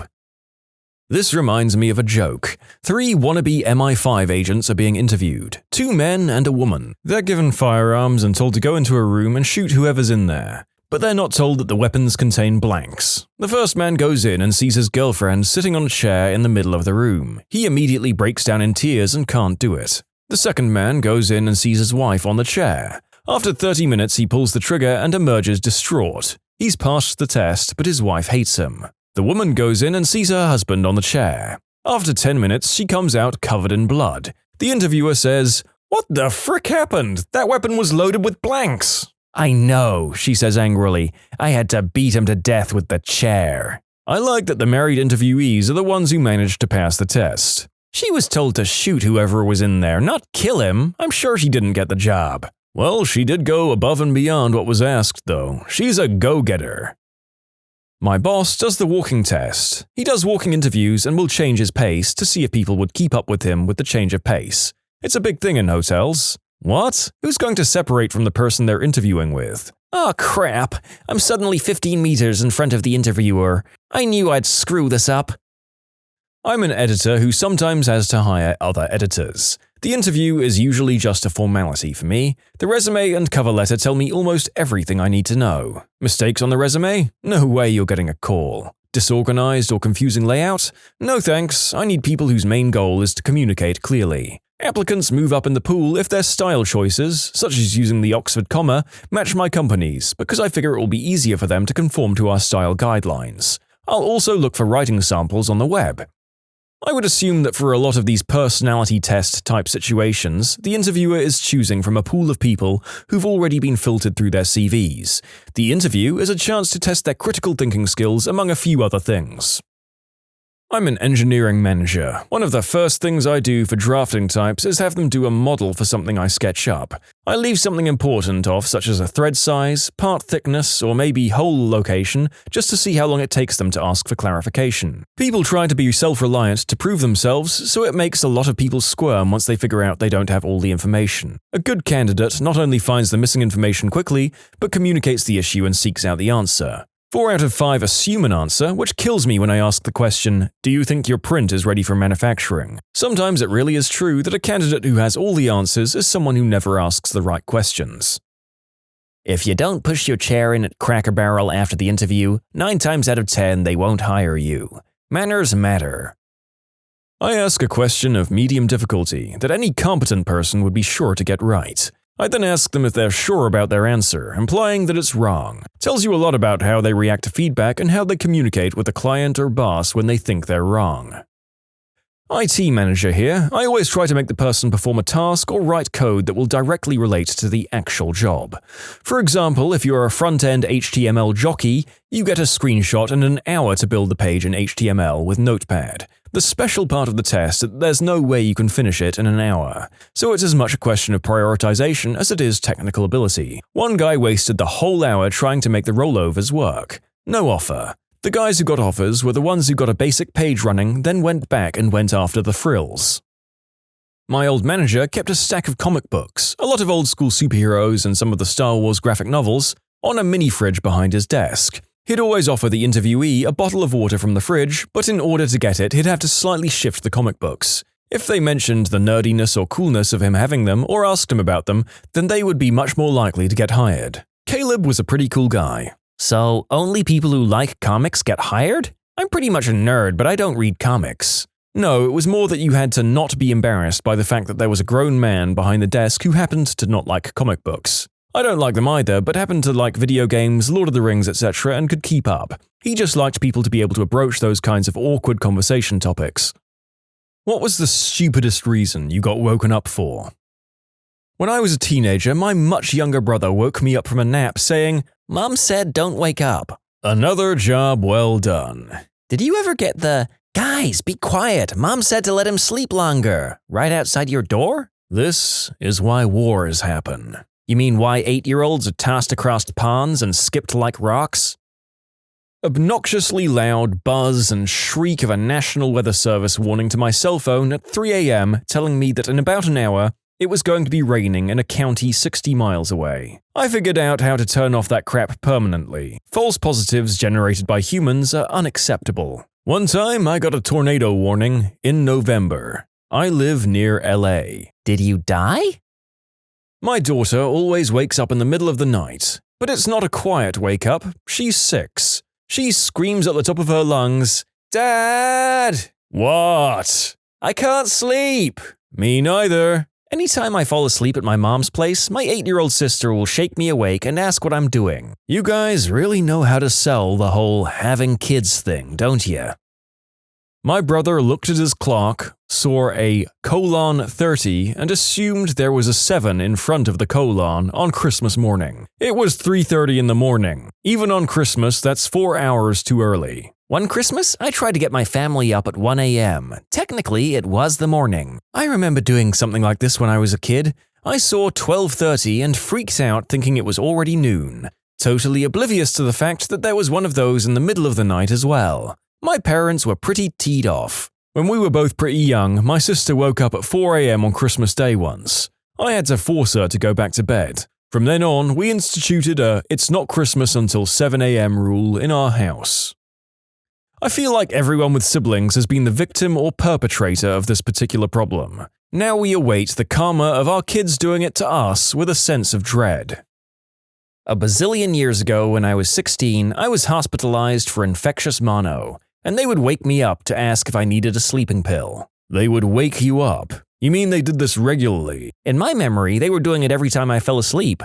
Probably it was just at night. Maybe just one specific mean, kid-hating nurse. I don't know. It was a very traumatic experience. When I was in the hospital before, they had to wake me every couple of hours for different medicines. Later, it was just to see how I was, like a certain quick test or ask me a question. It made it so I couldn't sleep. The wake-ups were very quick though, like 20 seconds. At the very end of some, she would ask if I wanted a sleeping pill as she knew I was tired of being woken up all the time and not sleeping well. I'm not doubting your story, I'm just wondering if I wasn't the type to instantly be alert when I wake up, if I'd be thinking they were waking me up to ask me if I wanted a sleeping pill. I was in hospital for a week last year. They were giving me Valium at night to help me sleep, but they would give me that at 10 and my IV bag would be changed at midnight. One nurse was the chattiest frickin' B-word in the ward. Comes in and all the lights are off, with me clearly asleep. "Oh, hello, how are you? Blah blah blah blah blah." She was terrible. And then they would wake everyone up at 6 because that's when daily cleaning, changing sheets, wiping things down, mopping floors, would happen. Plus I'd get my daily blood work taken at the time and an anticoagulant shot in the hip. Didn't need it, it was regular practice to give them to everyone. God, they really just don't like letting people sleep in the hospital.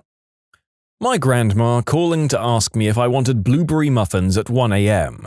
Of course I do! Were they delicious? Frick yes.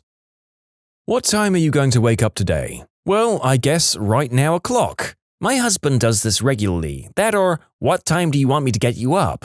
Ugh, butthead. He's so lucky I love him. Some butthole at university pulling the fire alarm in the dorm building during finals this week. Did they ever find out who did it? Not that I ever heard. My guess is someone got drunk and thought it would be funny. The thing is, at my university, when someone pulls one fire alarm, all the dormitories get evacuated. Normally, someone drunk just put a pizza in the oven and passed out. In my halls of residence, any 3 a.m. fire alarm was usually a cheese toastie in distress. I was in the party res, and this happened multiple times at my university too.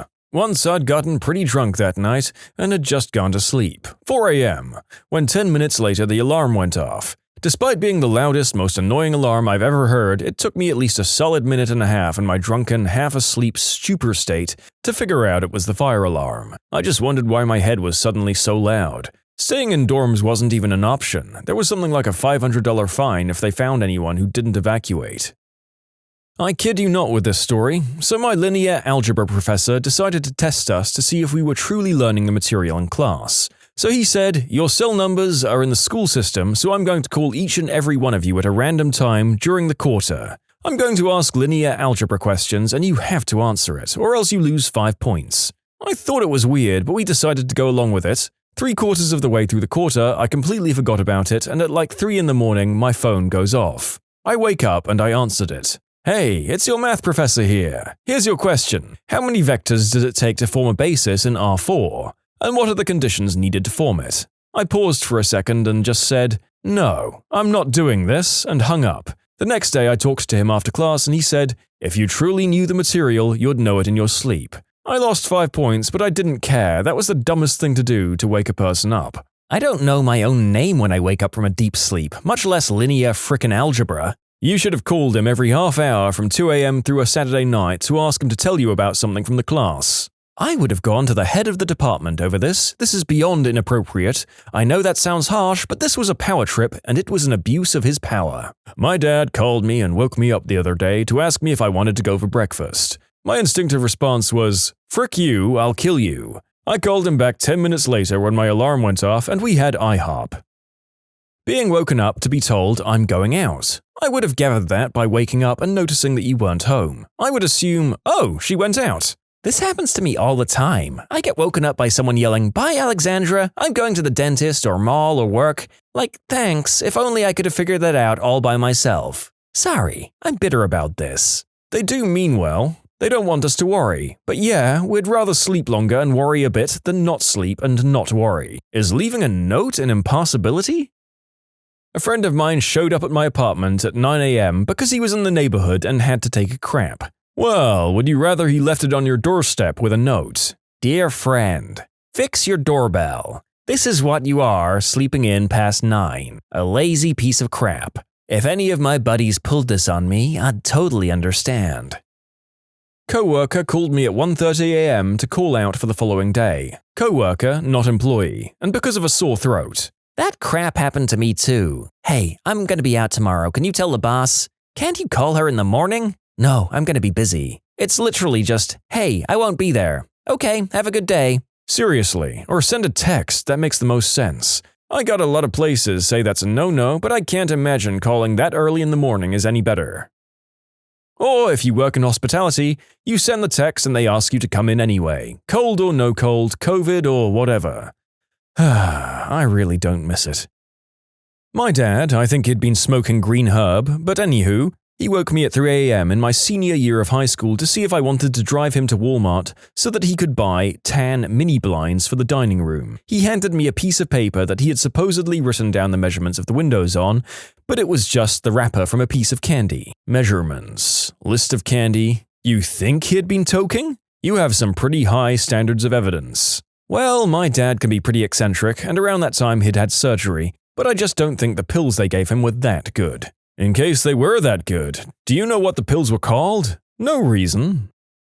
My mom woke me at 7 a.m. on Sunday when I was 15 to tell me that Princess Diana had died. I was annoyed, so I just said, good, and went back to sleep.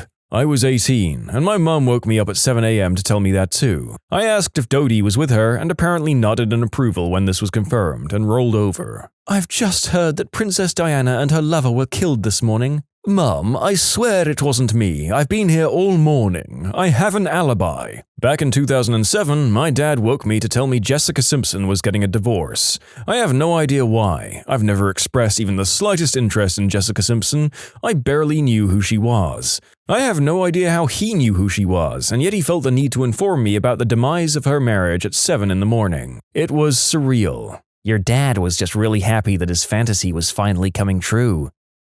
When my dad would wake me at 7 on the weekend to ask me when I planned on getting up. That was probably just his way of saying get up. Oh my gosh, what is up with parents in this? My dad would tell me that I'm wasting the morning. What the frick? All my family does in the morning is watch TV and yell at each other. I'd rather be asleep. My friend calls me. Hey Jerry, can I borrow Smash Bros. Melee? I'd be grateful, man. Dude, it's 3:30 in the morning. Fricking wait until the sun is out. Jerry took my words seriously. Hey, the sun is out. Can I get the game now? Sure. Sorry everyone, tournament is delayed until sunrise because someone is being a jerk. Well, mate, you should have your own copy of the game if you're going to host a tournament, Steve. Get stuffed, Jerry.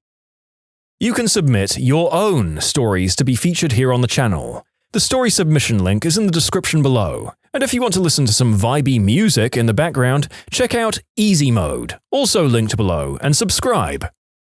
My girlfriend punched me in the face. According to her, she just woke up from a dream, but was still in one of those weird half-conscious, half-dreaming states where she didn't really know where she was or what was going on. She said she looked beside her in bed and saw some dark mass laying there that made her uncomfortable. So after watching it for a moment, she attacked it. Ended up decking me square in the nose. Hard. Somehow, I instantly knew what had happened. I shot up and yelled, "Babe, what the frick?" She mumbled some sort of half-asleep apology, immediately rolled over and went back to sleep.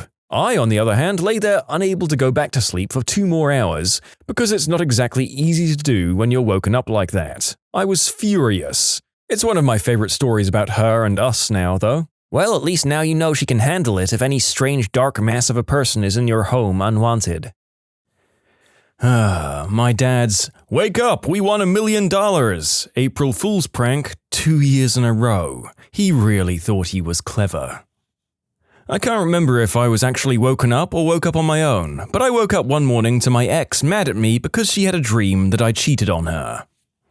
My dad left for work with soup boiling on the stove. I woke up smelling smoke and I thought someone was smoking. The window was open. I went into the kitchen and freaked out. Being woken up to ask me if I wanted to smoke a bowl. No, bro, the reason I fell asleep in the first place was because I'm too high. I woke up punching myself in the face repeatedly. I must have tried to itch my nose or something and did it. Then I hit myself again trying to block whatever was hitting me.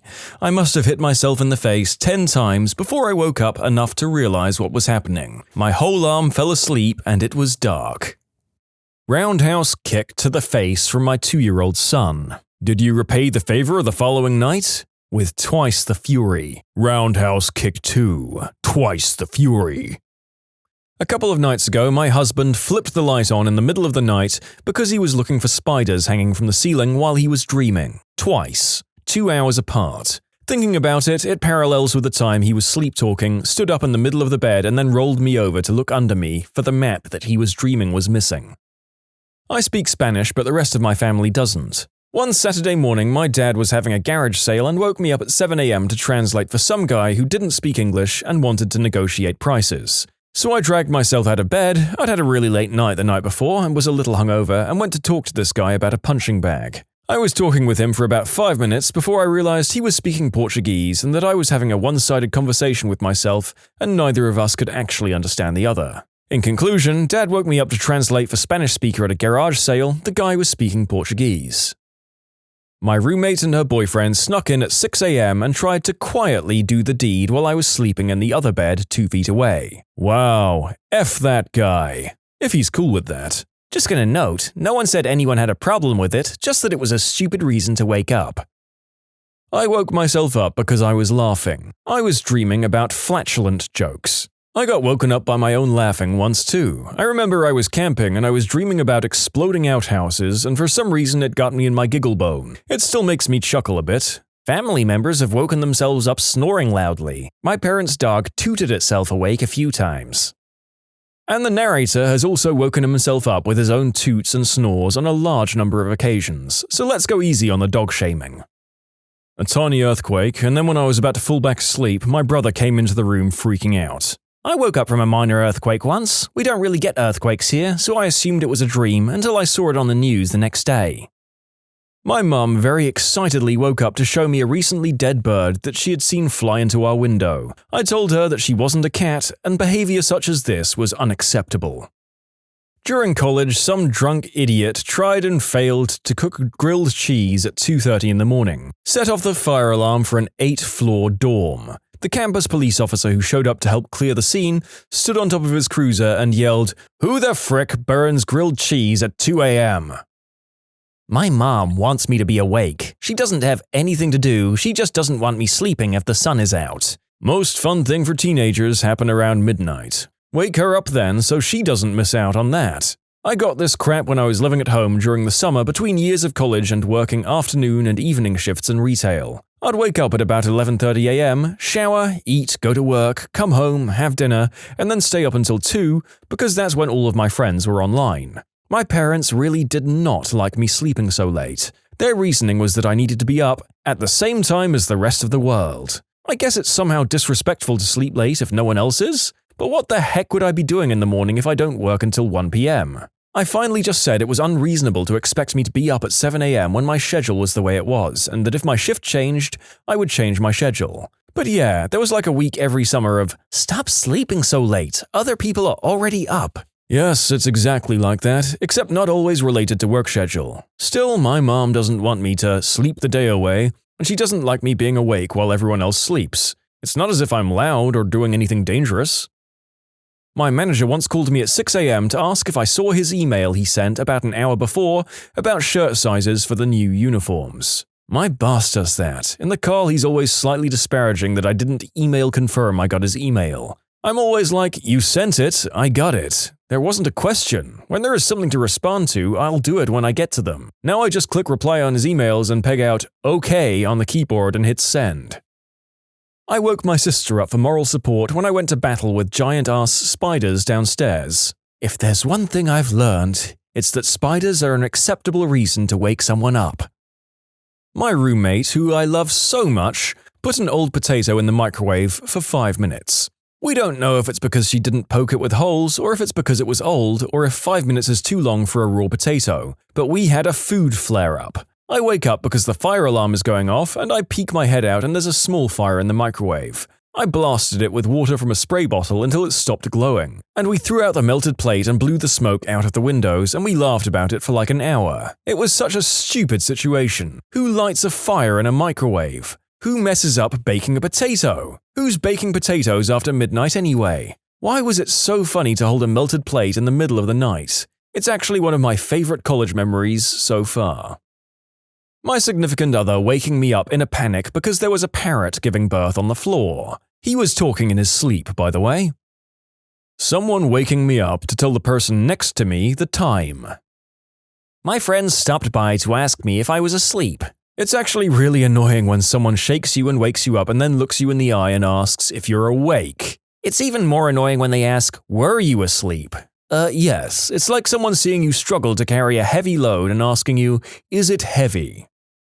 I was having a nap one day. I very rarely nap, and a friend of mine who lives halfway across town charges into my room and screams, "Do you have a phone book?" I was so dazed and confused that I didn't even consider asking why and just gave him the book. Years later, at his wedding, I gave him a phone book of my new town. I will never forget the nap that got away. I have questions. 1. Why, if he lives halfway across town, did he charge into your room? 2. Why did he need a phone book? 3. People still use phone books?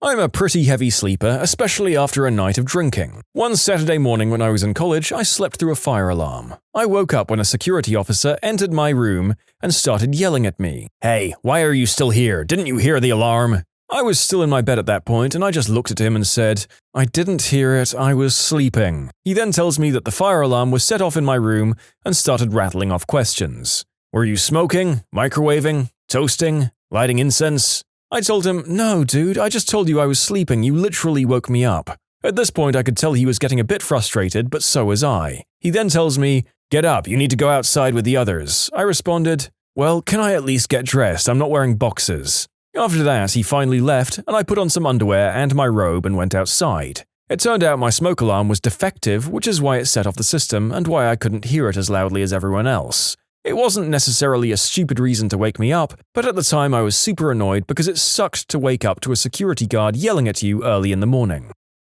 My girlfriend woke me up to tell me the toilet was clogged and asked if I could help. Walked to the bathroom, watched her use the plunger to unclog the toilet, and walked back into bed as she said thank you for the help. Long-serving EMT. Been woken up on a shift at Lord knows what hours for, toe pain for 4 weeks, gangbanger with the flu, the patient who wanted to ask if she could take aspirin, picked the same guy up for the 4th time in 24 hours for no reason, people who had nightmares. The list is endless. All young, otherwise healthy people with nothing emergent or immediate happening to them. It's my job. I was on shift, so I shouldn't really care. But when you work 24, 36, and 48-hour shifts, those 10-minute naps are a blessing. 1 hour's a full night's sleep, and anything over that a miracle. I was once woken at 3 a.m. to repair a barn door in the freezing cold because horses are bastards. Human resources. What's the pettiest, what the hell, complaint that you've had to deal with? I was doing temp work at a heating, AC, and plumbing company, answering the phones and stuff, but there was this one girl that just hated me. I guess I was too happy to be employed? Anyway, I go in one day and the owner pulls me into the office. I have to get a substance test done because I'm too energetic and I blow my nose frequently. I'm a morning person and I have allergies. The results come back negative, the owner apologizes, and I quit on the spot. That's right, Toby Flendersons of the world, we're reading your stories today. I for one cannot wait to see the depths of petty crappiness displayed by bored, unsatisfied office workers. He doesn't say good morning to me. My boyfriend's boss pulled that on him the other day. Why don't you say hello and ask me how I am? It was like, really? My gosh, I've got a similar complaint in the military once. I was in Iraq, stationed on a base where we, the army, worked with the Marines. I was guarding one of our top-secret facilities and had been on duty an hour or two. Suddenly, this random Marine came up to me, irate. "You're so rude," he said to me. "I've passed by you at least 3 times and you haven't said hello to me once." At the time, I was flabbergasted by this complete stranger being mad at me for not doing something I in no way considered part of my job. I didn't know how to respond. I wish I'd had the wits to point out that I was a soldier on guard duty, not a frickin' hostess at Applebee's. I don't know if it was a cultural thing, maybe he was from the South, or a gender thing because I'm a female and therefore expected to be sweet or something, but I just couldn't understand why a fellow service member would expect someone on duty to be issuing friendly greetings at passers-by. I mean, I've done the hostess thing and I'm pretty good at being friendly when it's appropriate, but when my orders are use deadly force if necessary to protect this room, and to not make our customers feel at home, I just don't expect people to complain about me not saying hello every time they walk past me. This was 12 years ago. I'm still mad. Now, some of you have written to me to point out that in Marine culture, the greeting of the day is actually a real thing. I honestly never realized that. I just told this story to my husband, who was also in the army and did 2 tours in Iraq. His first reaction to my story was, "What the frick was that guy's problem?" But after I mentioned the greeting of the day that y'all told me about, he said, "Oh, yeah, that makes sense." Like me, he never experienced that after basic training. He was in a very different kind of unit than I was too. So I think this was just an Army or Marines culture clash thing. I'm grateful to those who kindly informed me of this.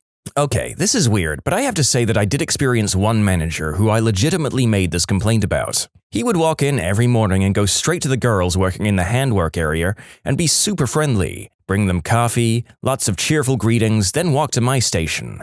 I'd say good morning and he'd grunt and walk on by. Never a friendly word to me, but constant friendliness to the girls. I was fully competent in my job, by the way, still am. After a few months of this, I was called into a meeting with his boss for a regular interview, and he asked me why I wasn't seeming happy with the manager. I told him, Next day, the manager comes to me and we had a long talk in his office, during which he told me he realized, only after being asked about it by his boss, that he was totally treating me like crap every morning. He apologized, stopped fraternizing with the girls, and has treated me fine ever since. So sometimes, rarely, this is a bit of a big deal. I'd say the issue you experienced wasn't just so-and-so doesn't say hello to me. It was so-and-so treats me notably different and worse than my colleagues performing an identical job function, and the difference in treatment appears to be based on gender. The former is a BS complaint. The latter is quite significant. This was about 10 years ago. A guy in accounts pretended his wife had died. He faked her funeral, took compassionate leave, quite a lot of extra leave, as his wife was Indian and he claimed he had to go to India to sort out her estate. He was given £500 from an office collection. Unfortunately, he hadn't let his wife in on the scam, and she had phoned the office looking for him one afternoon. I believe the complaint that came in from his supervisor was, "You know X's wife has died? Well, I just had a phone call from the afterlife." He was fired on the spot, sued for his extra leave, and is the reason we ask grieving workers for death certificates before we allow any extra paid time off. "Oh no, sorry, I meant my other wife." I mean, saying your grandmother died is one thing, but what was his plan? You can only fake your wife's death for so long. Oh, we had a guy like that. Never could prove that this stuff didn't happen, but apparently his wife, girlfriend, it changed from day to day, his 18-year-old son and his dad all had a stroke in the same month. Then his mum died, then he leaves one morning saying his dad is back in hospital. He shows back to work around 1 saying, "Yeah, I just had to pull the plug on my dad. Not an easy thing to do," but seemed totally unfazed otherwise. We were able to prove that he was going out to his car several times a day to drink, but I feel like having 3 family members all have strokes, and 2 of them not being of stroke-having age, and then having both of your parents die all within 2 months is a little suspicious, especially when you can just casually pull the plug on your dad. Also, we weren't able to find any records of obituaries or death certificates anywhere. And the funeral home he said they were having the funerals at didn't list anyone that could be his parents as having funerals, the 2 dates he took off work. So either he was a bald-faced liar, or he was the most unlucky man in the world for a short period. I'm as amazed by the gall of these particular people as I am disgusted by the behavior, to be honest. I used to help my HR team in organizing a summer event for families. Nothing special, just a grill party for employees with some extra events for children. This was a large company of around 300 employees. A week before the event, one guy raised ape crap hell because we chose a date when his daughter was on summer camp. You should have told him that was exactly why you chose the date. Summer camp sounds more fun anyways, honestly. Some people are so entitled. One woman in the US sued a school because her daughter had something else she wanted to do on prom night.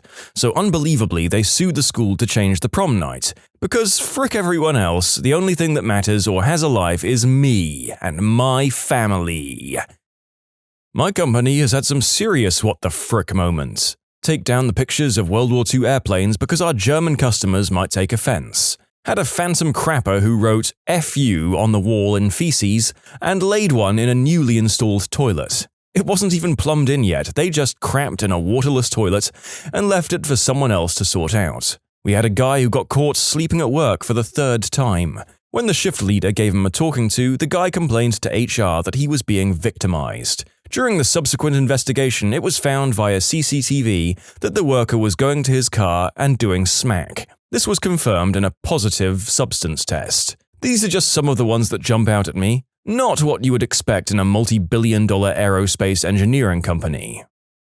A letter of complaint. The doctor called me fat. I looked up the patient weight. Patient was unambiguously fat. BMI of 50+. The doctor was giving results of positive tests for non-alcohol-related fatty liver disease and corresponding dietary advice. Wrote the patient a non-apology letter, gently hinting that choice of words was not ideal but perhaps some of the doctor's advice was good. Dear patient, the doctor misspoke. He meant to say morbidly obese. The doctor misspoke. He meant to say,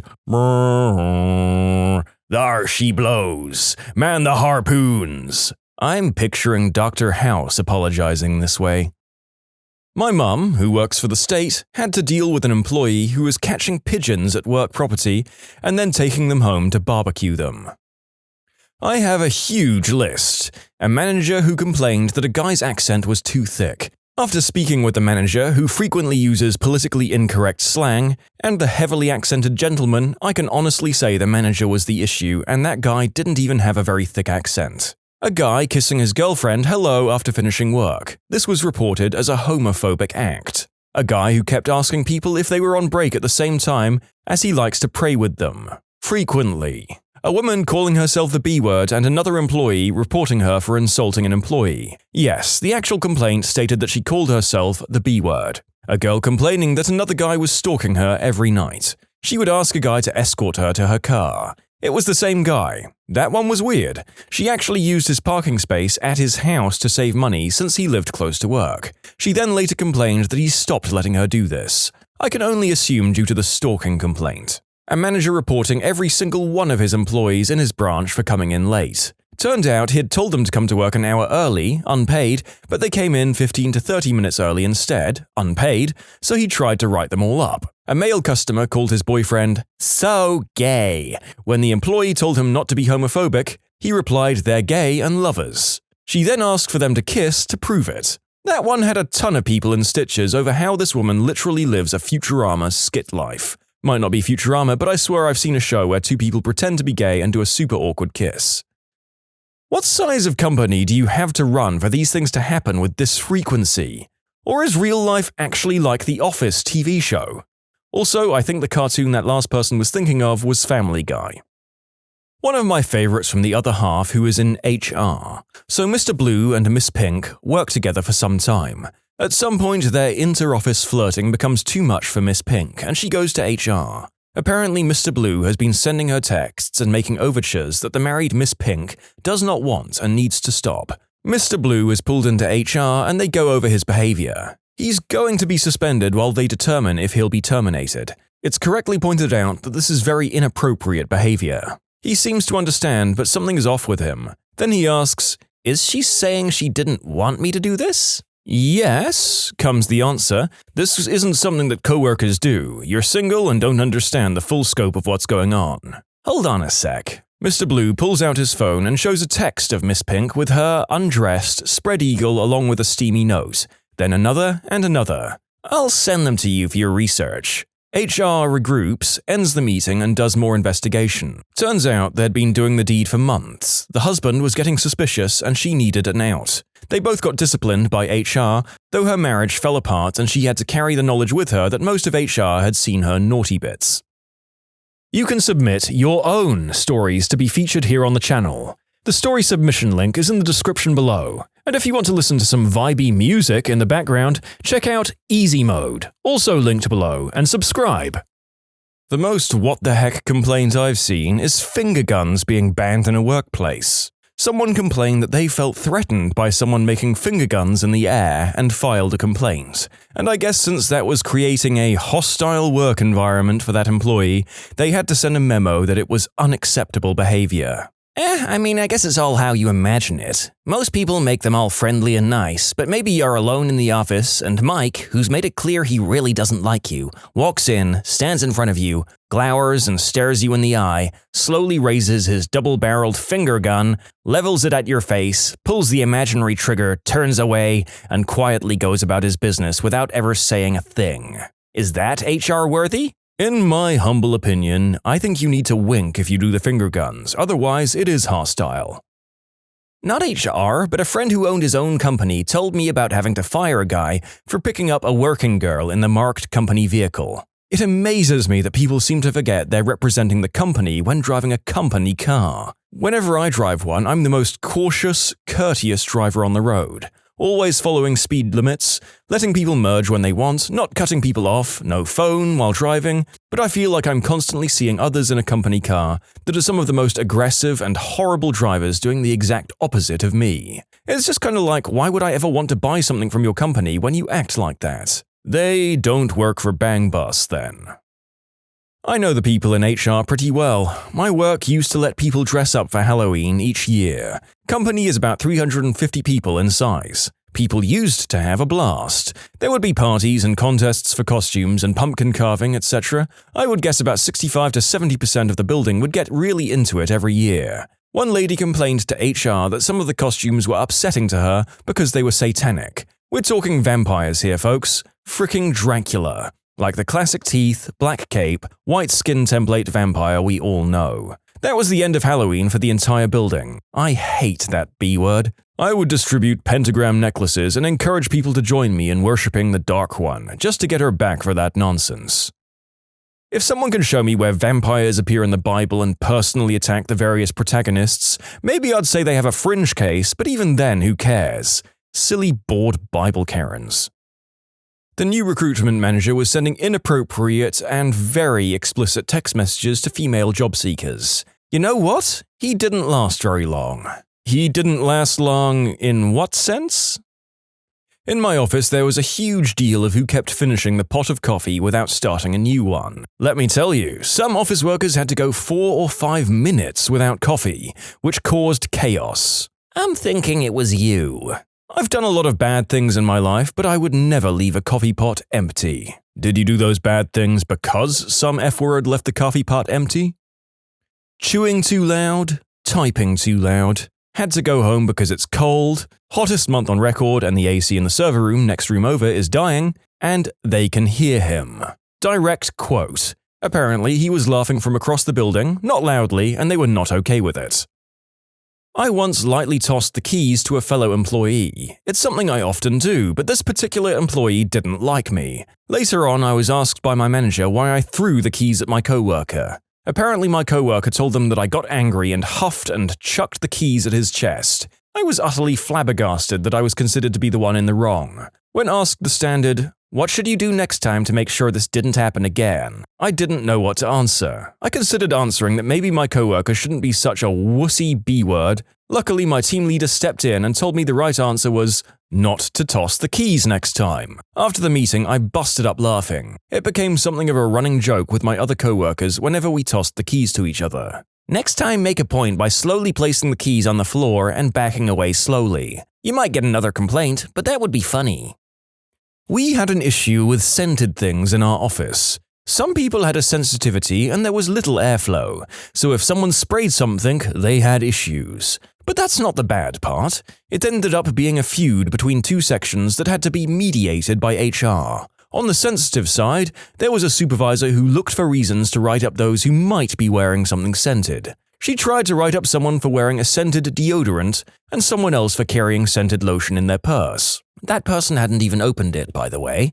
It didn't help that the sensitive one liked to claim a migraine and go home if she even suspected someone was wearing a scent. They ended up stopping the whole issue by setting a trap and monitoring the scent of some new lotion. They all talked about how good it smelled. Strangely, the sensitive one got a migraine and the entire group was called into the office to be written up because even the supervisor could smell the non-existent lotion in her office. When called out on it, HR had to come in and put a stop to the whole issue. I understand that people have sensitivity to smells. I'm one of them. Old lady perfume makes me have an asthma attack, and the beginning of it was reasonable. People followed the rules. But this turned into a witch hunt on one side with someone taking advantage of it. At one point, the supervisor demanded to search people's purses and bags to make sure they weren't bringing in scented items. Didn't even have to be using them. HR did have to tell her that it was illegal, though.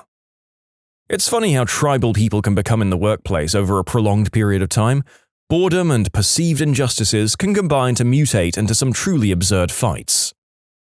HR worker here. There's always the standard stuff. I got gypped on paid time off, overtime, and hours. Some of my other things are an employee stealing a work truck and driving to a gambling town, pawning work tools in said truck, gambling all the money away, getting drunk, crashing said work truck, falling asleep at the wheel, and found by the cops in the morning. He then complained that none of it was specifically forbidden in the handbook. We offered him Cobra because it was cheaper than proving in a hearing that his actions fell under gross incompetence. One lady cashed her check twice by mobile deposit, then taking it to a check cashing place. Once the company asked if we could make the 401k waiting period 10 years. Another guy took a loan against his 401k for custom motorcycle parts. That's not a complaint, it's just wow. I had a guy complain that we took too much for child support. He had 6 orders, a different lady each. That mother fricker was fertile. A pregnant EE who sat right by the break room every day and complained about the lady microwaving salmon for lunch. Every fricking day. Spoiler, it was me who complained. Had a voicemail from a former employee complaining that he was fired for bullcrap reasons. I saved that voicemail for a long time. But the one that takes the cake. A flirty married jerk at work winking at ladies, but he's connected so he gets a small talking to. The behavior stops. That's good, right? The receptionist doesn't show up to work. Then we get a call from the receptionist's husband. Turns out she was sleeping with that flirty jerk and doing crystal at work. It shouldn't have caused such a huge ruckus, but the flirty jerk is married to the owner's sister, plus Crystal. She's in rehab and the flirty jerk has to tell his wife that it happened in their own bed. That spongy mofo wouldn't even spring for a cheap motel.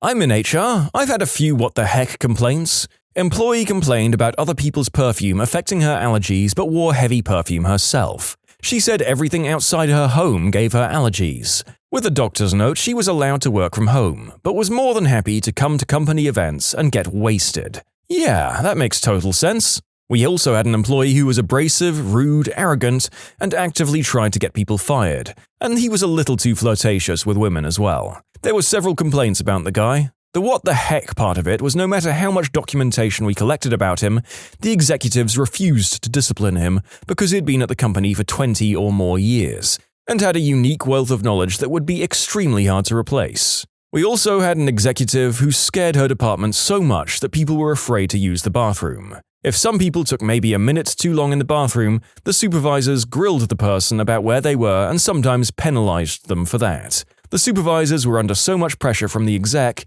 it took a long time because people were too afraid, but finally, some people came forward to us about the issue, and we put a stop to it immediately. HR is an interesting world, but it can be very stressful and at times lonely. Where I work, we have mandatory inappropriate behavior prevention training. The person who teaches it told us that they had, in the recent past, received some complaints about people holding the door open for them. The lady felt she was getting harassed because of it. They mentioned they didn't do anything about it except try to explain to the lady that the person was more than likely just being nice. I was threatened with a write-up for that once. The lady was walking down the hall with a container of documents in her arms. I was next to the door and held it. She even thanked me. A couple of days later, I was brought into the HR office with my manager and told my conduct was perceived as sexist. They had a write-up for me and I decided not to get pushed around. I told them I was being polite to someone with an armload of stuff, and unless the person who complained is going to do my job for them when I quit, they'd better tear that up. My manager and the HR rep had a talk, and the write-up was misplaced, never to be seen again. I don't know if that lady I held the door for was the one who complained. Probably someone else who wanted to stir the pot in the office. Talking to an employee about underperformance and she complains because I wasn't telling her how great she is after every text she sent. One of our biggest customers is a large electronics manufacturing company in France and the UK. We regularly get visits from them for meetings about something or other. At one such meeting, one of the visitors told us about Steve. Steve was always vanishing during lunch break and nobody knew where he went until he was discovered in the toilets one day. Another toilet user noticed a foot twitching beneath the cubicle door and called out, receiving no answer, so they tried the door and obviously it was locked. Fearing the worst, he went for help. The first aider came back with him and called, no answer, so he entered the adjacent cubicle, stood on the bog, and looked over the partition wall. Steve was whacking away like his life depended on it. He received a warning for that. A few weeks later it happened again, only this time it was a female first aider who got a free show. A month later it happened a third time, only this time Steve didn't plug his earphones into his smartphone properly, and so was broadcasting the guttural sounds of a hardcore adult flick throughout the toilet. This was Steve's third and final warning, and he was fired. He claimed unfair dismissal on the grounds that nowhere in the employee handbook does it say that what he was doing was forbidden on company grounds, and it was during his own time and not during work time, and he ended up getting his job back. When you subscribe, make sure to hit the bell to turn on notifications. Put the playlist on in the background to finish listening to all the stories, or if you want some vibey music to put on in the background, check out easymode.